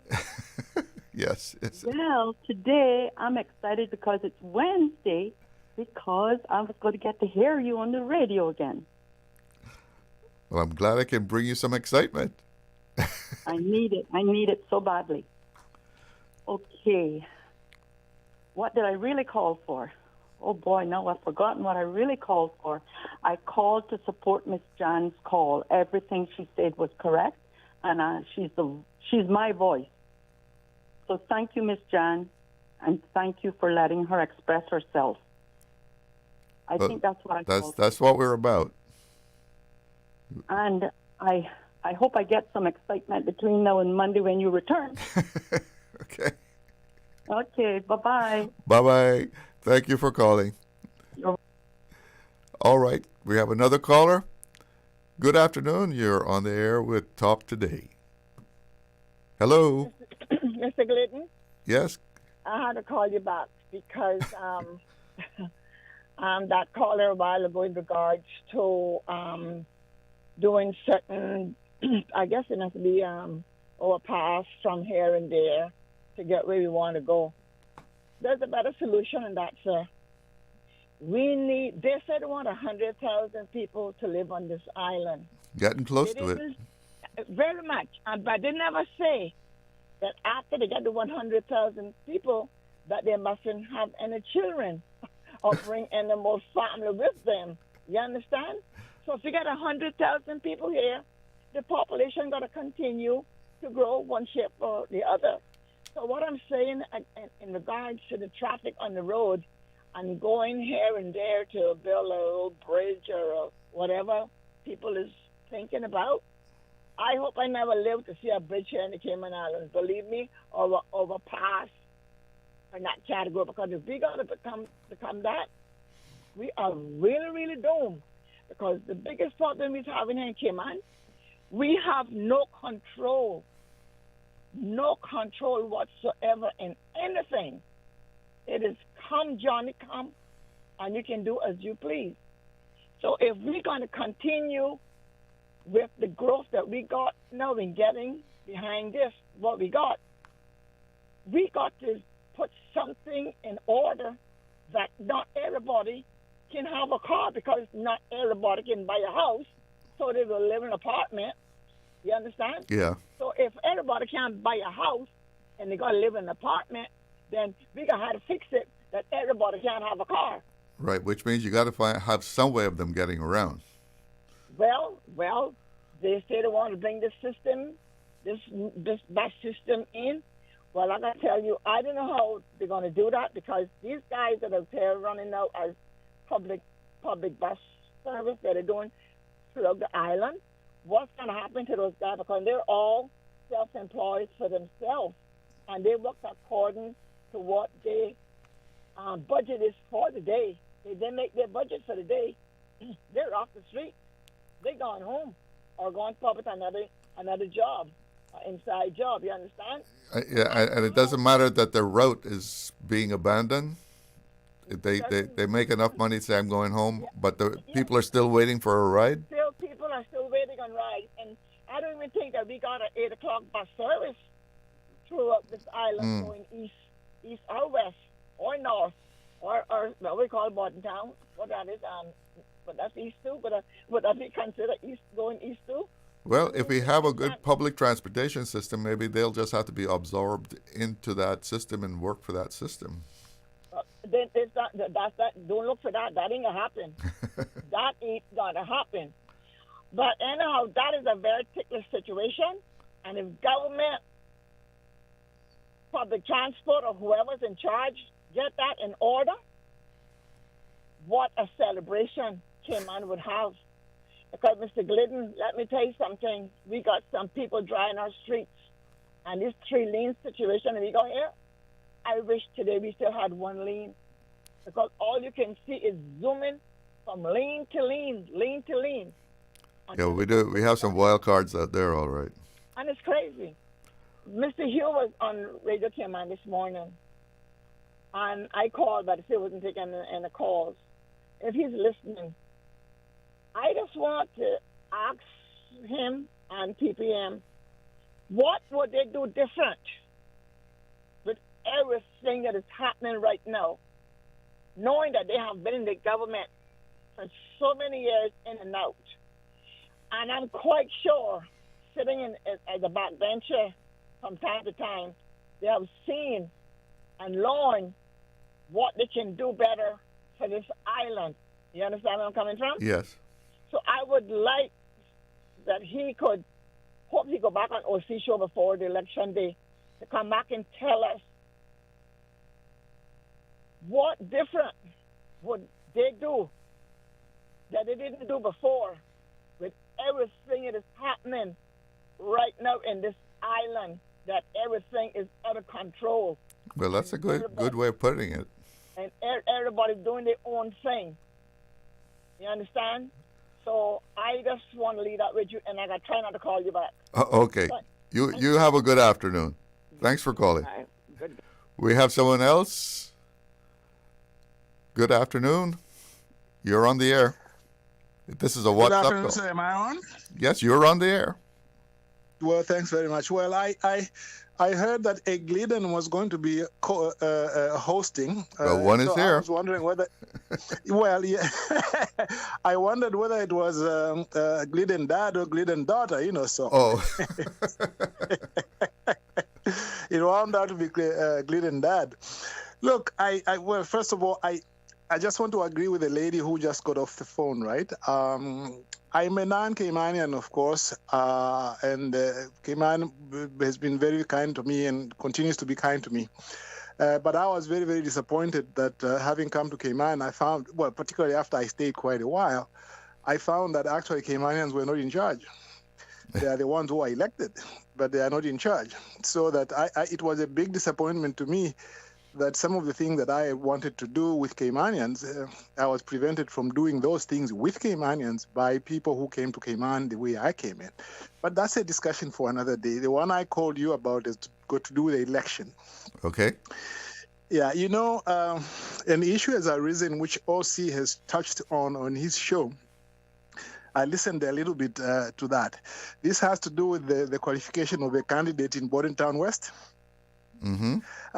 Where it was said that one of the nominators of that person was not a valid registered voter in that particular constituency. Right. And I think that there is a real legal issue there to be dealt with. Some people have said, hey, look, this is just election time, people have to be sensible. No. There is a legal issue really to be dealt with there, because on the assumption that the facts that have been given in the public domain are correct, on the assumption that they are correct, there's an issue there. And the issue is because of that. You see, the law says under the Electoral Act that both nominators must reside must be registered electors in the district in which your candidate is going to run. Now, this person who nominated, one of the two who nominated, was not a registered elector in Bordentown West. At the time that they filed the nomination papers, they were actually still a registered nominator for Prospect and not for Bordentown West. Now, they did change their registration in the intervening time, but the problem is, under the law, the revised register doesn't enter into force until the end of the quarter. So the act of re-registering doesn't make you in a different district. You got to wait until it's brought into force. Well, precisely. You have registered, you put it in there and so on, and the people are putting in, having it changed and so on. But the law clearly provides that in Section 18, it says that once it only comes into force, and those are the words used, it comes into force at the end of the quarter. So, in other words, at the time when she was nominating the person in March, 3rd of March, I think it was, that hadn't come into force. So she was not a registered voter in that district. Now, the issue has been raised to say, well, but the Attorney General has said, well, there's nothing that the director, the supervisor of elections can do. That happens to be correct, because the supervisor of elections can only refer matters to the Grand Court if the issue has to do with the application of Section 61 and 62 of the Constitution. In other words, if a question arises whether the person is bankrupt or whether he's a Caymanian or whether he meets the residence requirements, if any of those issues arise, then the supervisor can go to the Grand Court. But you can notice that this issue does not arise under the Constitution.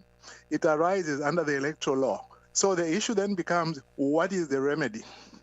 The remedy is either one of the candidates will have to petition the Grand Court and seek judicial review.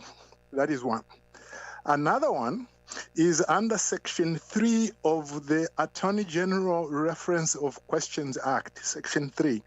That one says that whenever an issue of the interpretation of the Constitution or any law which is of importance arises, the Attorney General can get the approval of the Governor in Cabinet and have that matter referred directly to the Court of Appeal for a decision.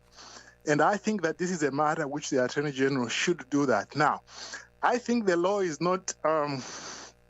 It's not good law when you have to go to the governor in cabinet to get approval, because in some of these matters, the governor in cabinet is an interested party. But anyway, that's what the law says at the moment. So those are the two things. I would suggest that the Attorney General should use that power to refer this matter to the Court of Appeal so that it is determined on an emergency basis before the time of the election. But I really think there's a legitimate issue there. The people who have raised it, I think, deserve to be heard. And on my research, they have a point which needs to be dealt with. Well, it's That interesting is to my hear view, you say this, because, and I know that you know the law. So you're very kind to say that. Yes, of course, I'm a retired attorney at law. Yes. Yes, but I know you've written law. Yes. Yeah, very kind because to say that. Yes. when the elections office issued that statement, it was sort of like they were quashing it and like, no, this is just a rumor. Everything's good. That's how I took it. Yes. You see, Charles, what they were saying, really, again, these are things which you have to be understood in the context of law. Right. What they were saying, basically, if you properly conceive it, they were saying this person came and presented papers. We were satisfied at the time that, yes, this person was valid and we've registered. But now that has been done, and it has been pointed out, we are limited as to what we can do as far as we are concerned. On the face of it, it appears that he's qualified. Now, you could also raise a little bit of an issue that they actually made a mistake, because if they had double-checked, they could have found that this person actually was not validly a nominator if they had checked, but probably they overlooked that little bit. But it doesn't matter at the end of the day, whether it was a mistake they made or not. In law, you will say it vitiates whatever approval they gave. If you can prove now that actually it was a mistake, that can be undone. But at the moment, the problem is that it can only be done by the court. That's the only issue. Wow. So people must separate the issue between whether or not it is illegal and who can actually declare it to be illegal. Well, with you saying that, maybe there's a little kink coming up down the road here in this whole election season. Thank you so much. Go ahead. Thank you very much. Thanks very much for the opportunity. Yes, that was some important information that you just gave us there. Have a good afternoon. We're going to take a break. Easter vacation is just around the corner, and Cayman Airways has added multiple extra flights to some of your favorite destinations, some of mine too. Look here, they got seats available now for booking on extra Easter flights between Grand Cayman and Kingston, La Ceiba, Miami, Cayman Brac, Little Cayman, and you can even catch a non-stop flight to Montego Bay for Easter. Check it out. You can visit CaymanAirways.com, contact a local travel agent, or call Cayman Airways Reservations on 949-2311. And don't wait too long though, because these extra Easter seats always sell fast. Be sure to add your Sir Turtle Rewards number to your booking so you can earn more miles for more free trips this year. Well, I know where I'm going. I'll see you on board a uniquely Caymanian airline for Easter. Accidents and illnesses can strike without warning. Ouch! When it comes to urgent care, every second counts. At Doctors Hospital, we have a dedicated team of experienced doctors and nursing staff available to you 24 hours a day, 7 days a week. Don't waste time in an overcrowded emergency room when you need urgent care. Whether it's a broken bone, a severe infection, or a sudden illness, trust in Doctors Hospital's unwavering dedication to providing the best immediate care. For complete urgent care when you need it the most, choose Doctors Hospital, located in Georgetown, 16 Middle Road. Stay cyber secure with Cayman National. Here are a few tips that will benefit you. Ensure to log out completely when you finish any online banking activities. Be aware of phishing attempts and only click links from trusted sources that are sent from your device through emails and messages. Remember, Cayman National will never ask you for your credentials. If you suspect a fraud attempt or that your account has been compromised, please immediately contact our customer support team at 949-8300. Freedom, Cayman Brac.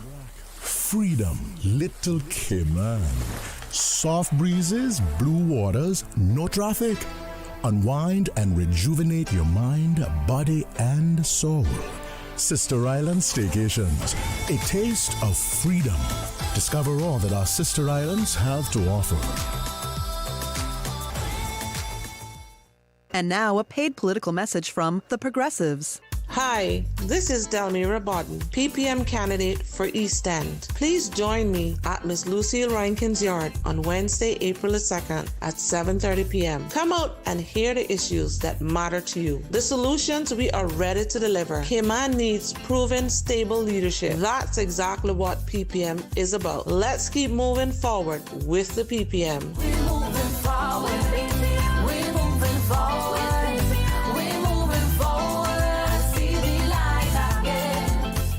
Your mornings just got a whole lot buzzier.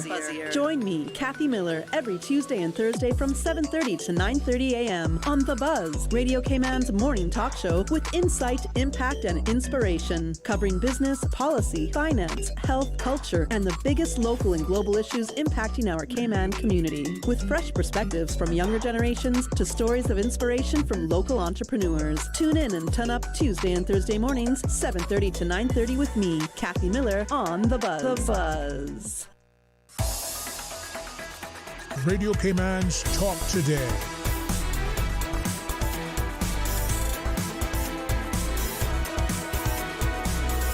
What is on your mind, Cayman?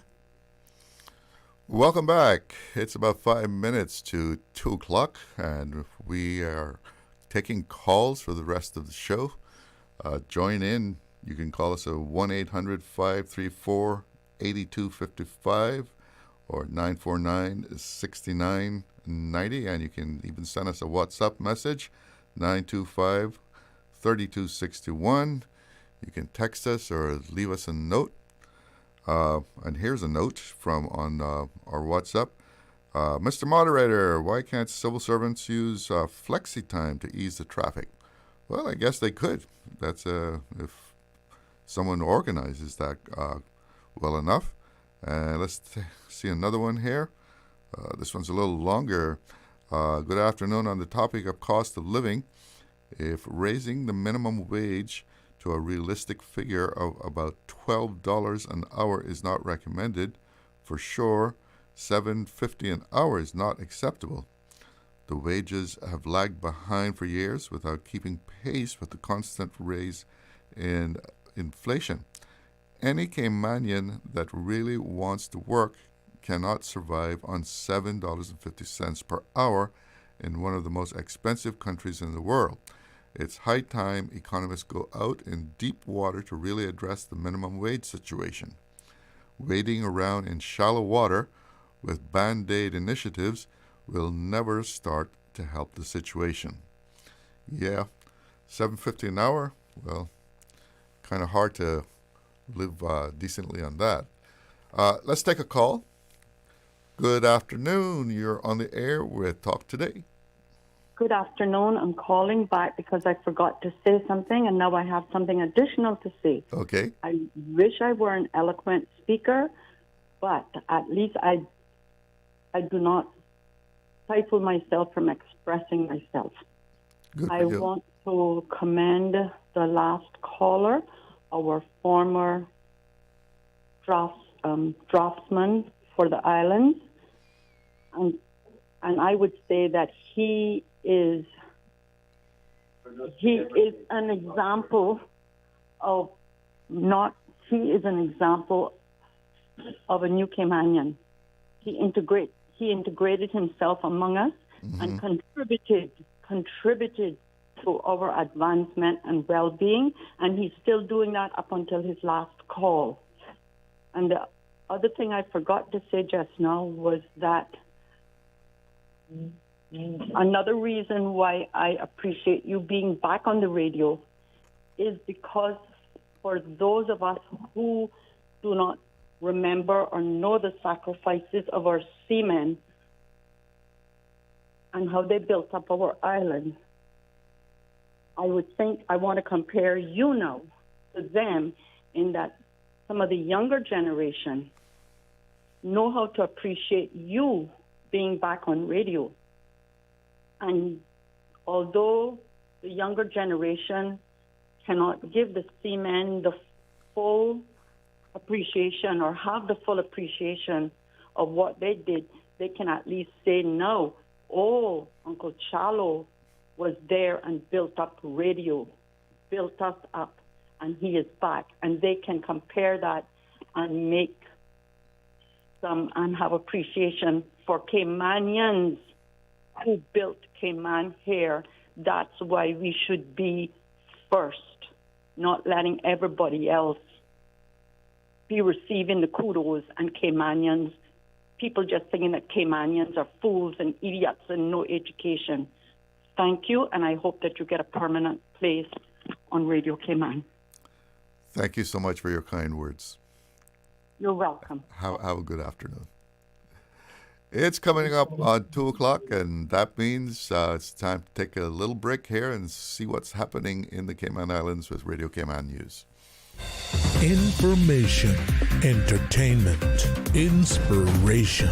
Covering Grand Cayman, Little Cayman, Cayman Brac. Since 1976 till now. Radio Cayman in the Cayman Islands. From Radio Cayman's newsroom, this is Headlines. The headline news is brought to you by Kirk Market. With a look at your latest headlines, I'm Jevi Ebanks. The 2025 Cayman Islands Inter-School Athletics Championship brought together over 750 students on the 21st of March, celebrating sportsmanship and inclusion. A new finals format saw primary and secondary students compete together, with a digital scoring system improving accuracy. 55 records were broken, including a new girls 100-meter mark by Akila Glidden and shot put record by Stephen Tibbetts.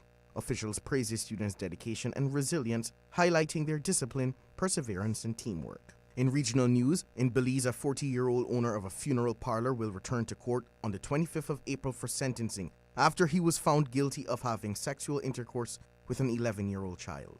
The man appeared before Justice Sylvester, where he was convicted of 3 of the 5 counts of having sex with the 11-year-old girl and continued until she was 14 years old. The man has been remanded into the Belize Central Prison until the 25th of April, when his mitigation plea will be heard before the sentencing. In Dominica, health officials are monitoring suspected cases of influenza and gastroenteritis, which are spiking among vulnerable groups. Health officials have confirmed positive preliminary tests and are pending CARPA confirmations. The Ministry of Health has responded with preventative strategies using hygiene measures and medical support for hospitals. The public is advised to take precautions to help prevent outbreaks. That is your latest headlines. I'm Jevi Ebanks. www.radiocayman.gov.ky. Check out our social media pages: Facebook, YouTube, X, formerly Twitter, Radio Cayman Headline News.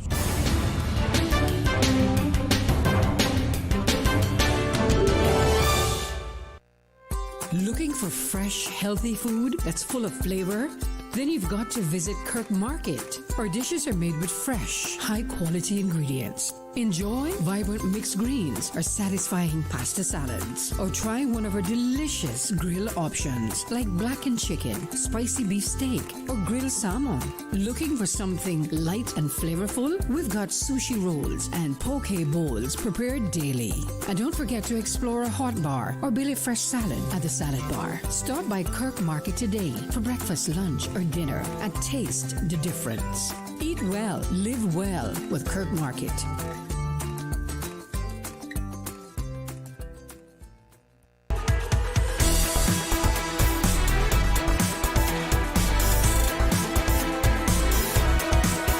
Radio Cayman Talk Today continues. Welcome back, and we're coming down into our last half hour here. The phone lines are open.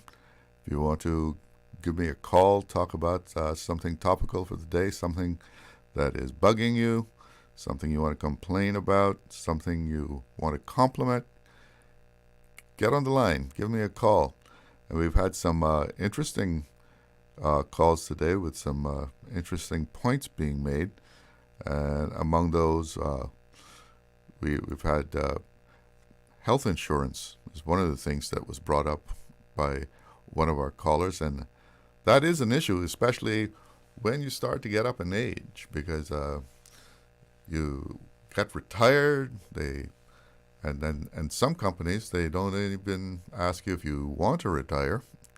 They say it's time for you to retire. You have to go.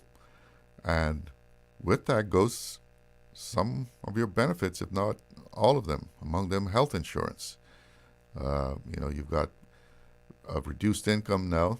You probably can't afford a lot of the higher levels of insurance, so you're kind of stuck with, what is it, the SHIC plan? I've heard it called something else besides the SHIC plan. But, basically that gives you $400 for anything outpatient-wise. That includes any medication, and once you get up to 65, you probably taking some medication for this and that. And it doesn't take long for that $400 to get eaten up. You go to the doctor one time, and most of it's probably gone right there. You got to come up with your prescription cost. And, you hear of some people that at the end of the month they're deciding, should I go get my meds, or should I pay this bill? Should I need to pay the light bill? But the meds are down to, I only got a couple left. Nobody should really have to, be in that situation where you're deciding whether to get your medication or pay a bill. So I think that is something that we need to look at very seriously in Cayman. And pensions also. Pensions, when it was a good idea when they put it together, but I don't think it's played out quite as well. What do you think? You get retired under the pension scheme, you basically get $1,000 a month. That doesn't go too far. What are we going to do about that? These are all things that our new government that will be formed in early May need to be considering. How are we going to handle this? And what do you think about it? Sooner or later, these two things affect everybody. When you're young, you don't think about it too much, but as you get older, these things come into play, and you see the importance of it. We have a caller on the line. Good afternoon. You're on the air with Talk Today. Good afternoon, sir. I wasn't going to call in on this, but you had a previous caller calling about this situation with the Bordentown candidate. Can people understand, or they don't want to understand, why don't they put this rumor to rest? They don't understand that it was assessed by the election office, and there was nothing wrong concerning the person that nominated the guy. Can't they understand why people are digging and things? That the issue went out that there was nothing wrong, yes, that it was legal. Why can't they put that arrest? Why people like gossip and like to dig up and stir up things in this island so much? Can they understand? Are they stupid, or they don't want to understand? And like the song that they made up, yes, gossip is what keeps this island going, but that was stated again on another show this morning, whatever, because they keep reaping it up. Why are they digging in that? They don't understand to leave well enough alone that it was nothing wrong with the person nominating the candidate. If the election officer said that it wasn't no mistake or whatever, why people got to still be calling in? Why they can't put that to rest? What people so hypocritical and trying to dig up and stir up is more important things that they need to check and know about the island than trying to dig up gossip and scandal. Well, I think he was beyond just gossip and scandal. But when the elections office made their statement, I thought they had put it to rest also. Well, this is it. But why Balika or whatever, I don't call his name, and he don't even live here. That's maybe why they didn't want to grant him that. Well, he lives there. I mean, I think he has the best interest of Cayman at heart. He keep calling in, and then I guess if he wasn't listening, they should try to find out, because some people just too fast in people's business, and it don't concern him because he's not living here. He's not a Caymanian. Apparently, I think he lives there. him here, but they never kept him. I hear him complaining all the time about this and that and the next thing. So why can't he understand? And why are they trying to jeopardize people from voting for this person or whatever? Why don't they hush their mouth? Well, to be fair, he was dealing with points of law. Well, yeah, You know, points of law. But then the points of law here must be know that what they're doing neither. Two, they can't be doing nothing wrong. I don't think they're favoritism and then about it. If it's the law, it's the law. But they verified that there was nothing wrong. So why can't they put it to rest? And why can't they understand? You don't know more than other people. You always think, but I always hear my mother telling me, don't care how old you learn, there's something that you can learn that you don't know. So he not a Mr. Know-it-all.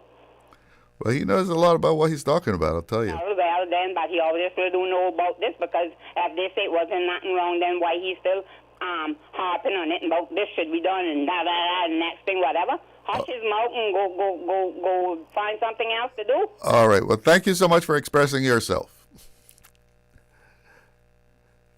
Good afternoon. You're on the air with Talk Today. How are you? Doing fine. And yourself?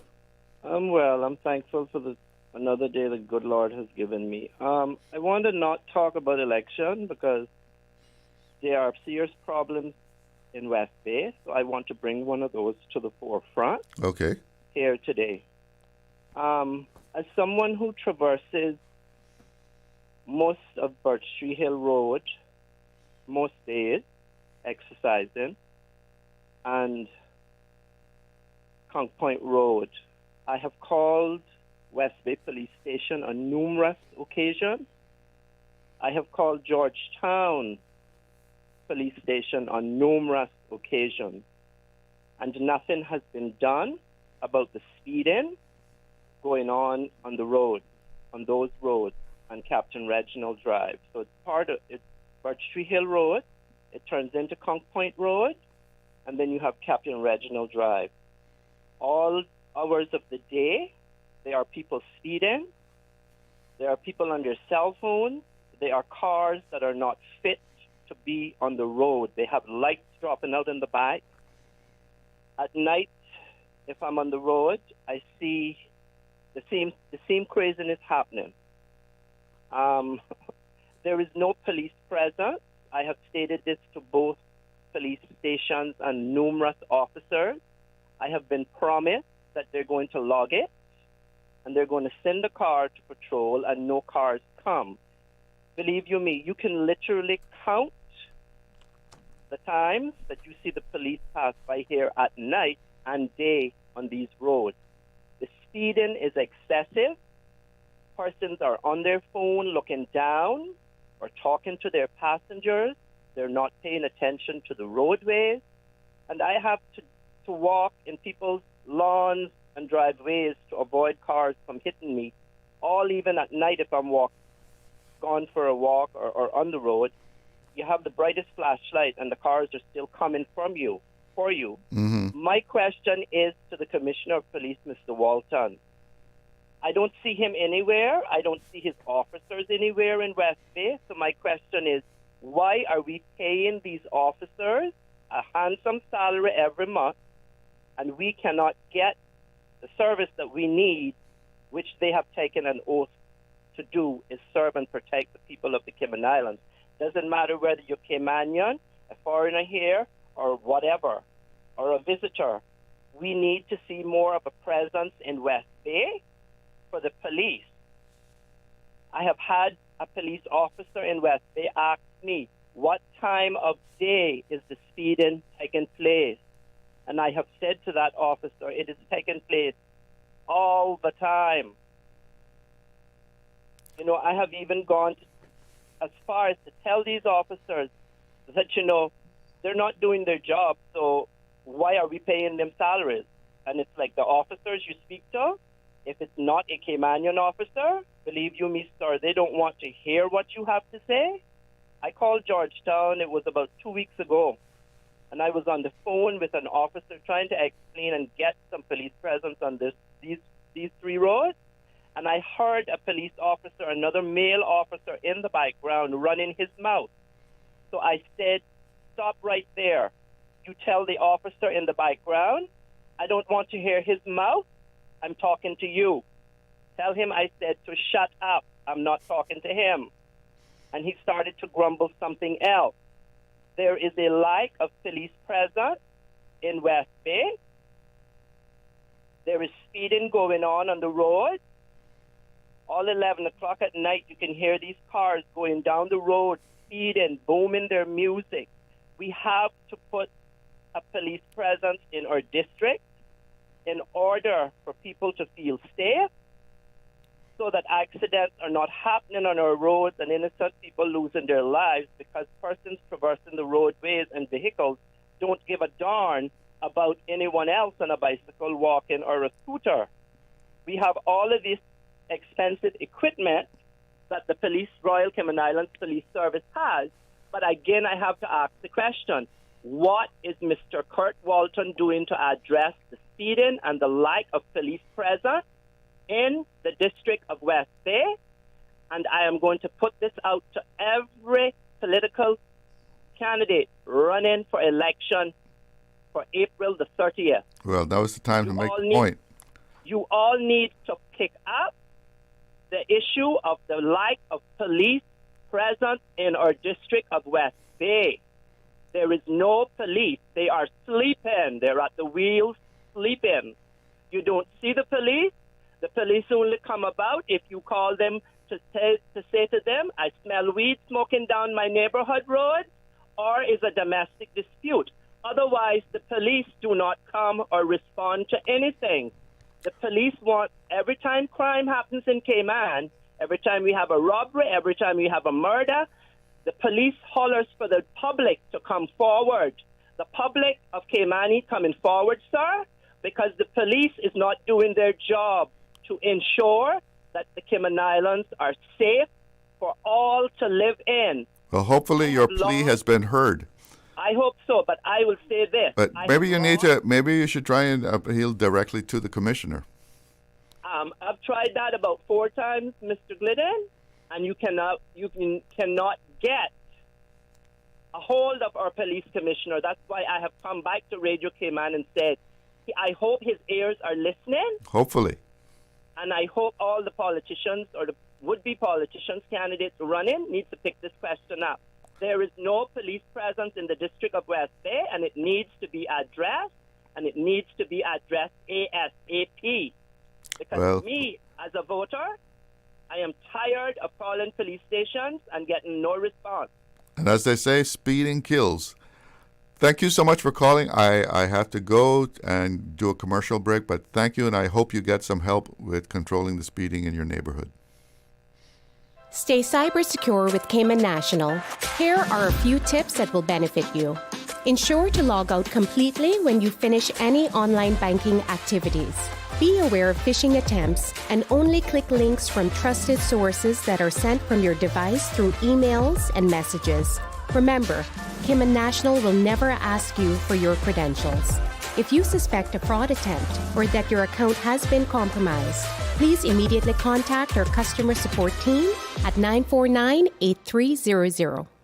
Did you know that Doctors Hospital provides urgent care services 24 hours a day, 7 days a week? And Doctors Hospital's urgent care physicians have access to the most advanced MRI and CT imaging in the Caribbean, providing reliable diagnostics when you need it most. When you need quality urgent care for an illness or injury, Doctors Hospital is here for you 24/7. Whether it's a migraine, chest or abdominal pain, shortness of breath, broken bones, or another urgent need, Doctors Hospital at the top of Walker's Road. Urgent care right now. Now, more than ever, supporting your immune system is crucial to helping your body fight off illnesses like the common cold, the flu, and COVID-19. At Valley Med Pharmacy on Walker's Road and in Buttontown, we carry all the essential vitamins and minerals to help support your immune system and improve your overall health. Some of our top immunity support picks are vitamin C, vitamin D, zinc, elderberry, and quercetin, or the popular 7-in-1 immunity support. Our pharmacists are always on hand to help guide you and answer any questions. Visit Valley Med Pharmacy on Walker's Road or Buttontown. Live happy, live healthy with Valley Med Pharmacy. Looking for fresh, healthy food that's full of flavor? Then you've got to visit Kirk Market. Our dishes are made with fresh, high-quality ingredients. Enjoy vibrant mixed greens or satisfying pasta salads. Or try one of our delicious grill options like blackened chicken, spicy beef steak, or grilled salmon. Looking for something light and flavorful? We've got sushi rolls and poke bowls prepared daily. And don't forget to explore a hot bar or Billy Fresh salad at the salad bar. Stop by Kirk Market today for breakfast, lunch, or dinner and taste the difference. Eat well, live well with Kirk Market.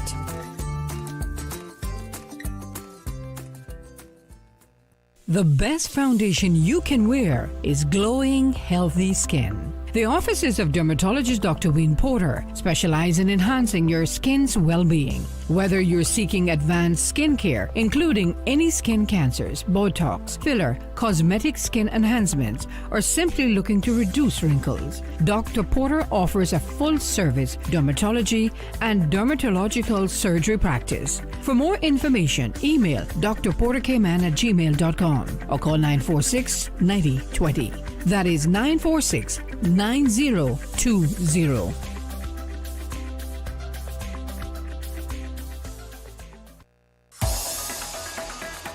Radio Cayman's Talk Today.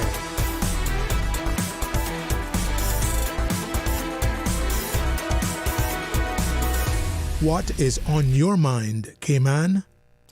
Welcome back. Just before we go to the phone lines, let me read this real quick. Good afternoon. Charles, raising the minimum wage will have an immediate impact and raise the cost of living. It's a vicious cycle. That's another way of looking at things. Let's go to the phone lines. Good afternoon. You're on the air with Talk Today. Good afternoon. How are you? I'm doing fine. Yourself? Thanks for asking. I'm doing great. Mr. Biliki, the lawyer who called? Well, Mr. Biliki? Yeah, he's a lawyer. He's a man of the law. Yeah. I think he's absolutely right. I'm not on anybody's side, but I know he's right. What he says on air today is absolutely right. Well, he's a man that knows the law. Yeah, I know that right. about him. People getting up in their feeling and stuff like that and having been ignorant and stuff, but what the gentleman says today, that man is for Cayman. He know what he's saying. So I just... Yeah, well, as I said, Mr. Billy, I think he has Cayman's best interest at heart. Of course. And I think they need to resolve this before election. Yeah, it's serious. Have it settled, yes. Yeah, they need to sort that out. But he's right. People's up in their feeling on other media, but he's right. I'm telling you. All right, well, thank you so much for expressing your opinion. Okay, have a good day. You too. Bye-bye. We have another caller. Good afternoon. Good afternoon. You're on the air with Talk Today. Hello? Hello? Yes, you're on the air. Yeah, sorry. Good afternoon. How are you doing today? I'm fine. Yourself? Good. Just to clarify something, the way I understand it, to do with the candidate from Bordentown. Mm-hmm. Now, the election office is quite clear, right? They cannot do anything about it because of the way the laws and is set out. But that does not stop that issue from being contested. Which was what Mr. Billy was saying. Yes. So it can be contested at any time, right? Because it's quite clear that if you are nominated, you have to be nominated from somebody from that constituency. If you've changed your constituency and you're not on that list and the new list does not come out in time, how did the election officer see the person's name on that list from that constituency? Yeah. Because if you get nominated, remember, they have to mark you off on the list, okay, to see that you're a voter from that constituency.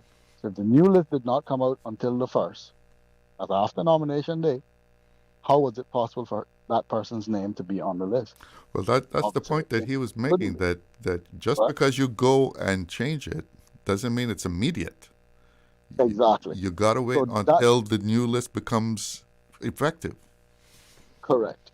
So that is how it's written. The only thing is that the election office, their hands a tie. They cannot contest it. Somebody at any point can contest it, and then it would have to go in front of a judge to be contested and judged upon. So that's for clarity, and it can be contested if somebody decides to contest it. If somebody does not decide to contest it, then it will carry on as it is, right? Yeah, because you just got to follow the law on it.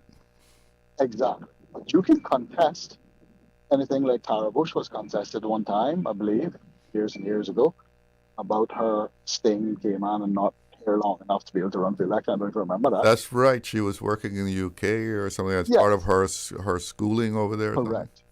So that was also contested. They did not. The person that contested it did not win the judgment, but it was contested.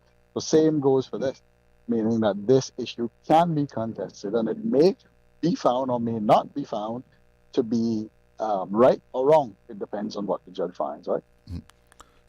So basically, the elections office is saying it from your point of view, and from what I got from Mr. Billy, it's like we can't do anything.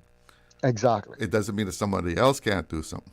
That's it. So the elections office themselves cannot contest it, right? Because it is a voter, right?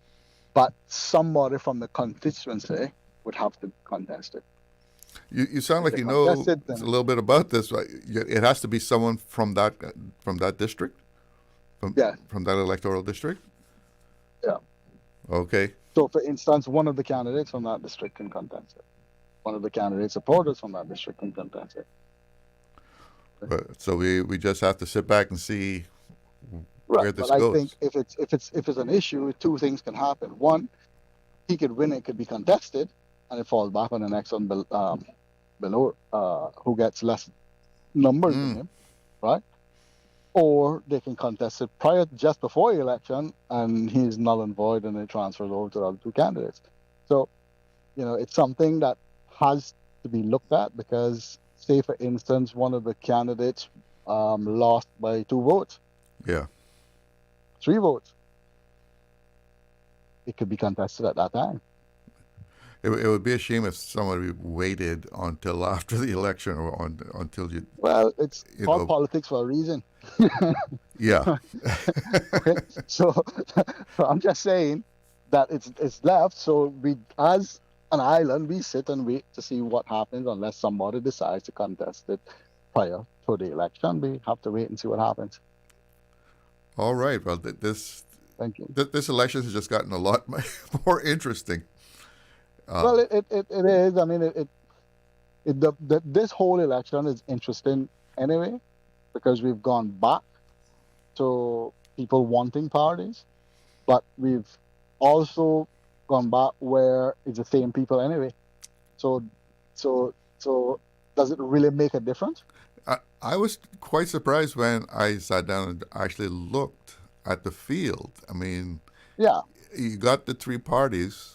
Because people said, "Oh, that experiment didn't work," but then look at the number of independents. Was it 23 or something like that? Yeah, which they could have enough to form the government on. That's another party altogether. Yeah, that's a 4th party. Enough numbers. Exactly. So they can have enough numbers to form the government. Yeah, also. So I mean, out of 23, somebody is going to get in there. Out of the 23. Exactly. And it could be if they get 5-6 seats, they're going to play a role. Yes, I mean at the end of the day, we need a group and some people in there that are willing to push the Cayman forward in the way it actually needs to be, because we've been going for years and years now, and we've been talking about stuff, and nothing has really been done, and the planning and the infrastructure planning for Cayman has been left like totally behind. And we still talk about this all the time, right? Like, I'll give you an example before I leave. Mm-hmm. We've built highways, okay, all around this island. Right now, we're thinking about building one to East End now, right? Right. So if we continue the one from East End all the way to West Bay, we build highways at this point. But there is no reason that when we built those highways, we didn't put a sewage system line in. Okay? Yeah. So we're opening new lands for people to build on, but they're still going to have to put in septic tanks and drill into the ground and contaminate groundwater. It's a joke, okay? So the planning that we have in Cayman is it's quite atrocious to me when I look at stuff like this. If we're building a new road, why not put all this infrastructure in place properly? One time. Yes, because we're building it anyway. Well, that's okay? what I used to always So we say. know- I used to always say, you had the NRA who came and made a road, and then like the water authority would come and dig it up, lay pipes, Yes, but this, and they this could is never what I'm get it as saying. smooth as what it was. But when they- this when they fill is it what in. I'm saying. So it turns into a joke, and I find that government departments here does not work together as they should be, right? Like, for instance, if you own a company and if you go and try to transfer a vehicle, then you have to get a good standing order. But if you pay for that good standing order and you are in good standing, shouldn't the license department be able to pull that up and charge you for it there? Why aren't they seeing it? Why do I need to go to ask for one to be printed or given to me from the office when I can just go to the license department, which is another government department? They're not linked, right? Listen, And hence the reason why I'm somebody has out a- of time. Yeah, it's been a very Thank you. interesting conversation with you. We should have called a little earlier, but I'm out of time. No problem. It's after 2:30. No problem. You have a good day. Thanks for calling. And thank you all for listening and making me a part of your afternoon. I'll see you again next week. Have a good one. Talk Today is brought to you by Subway, open 24 hours in Countryside, Anderson Square in Georgetown, and Centennial Towers in West Bay. And by the Ministry of District Administration. Explore your history, explore your land, explore your sister islands. And Cayman Airways. Call them on 949-2311 to book your nonstop flights to Los Angeles and Panama. And Doctors Hospital. Peace of mind is important when life happens. Doctors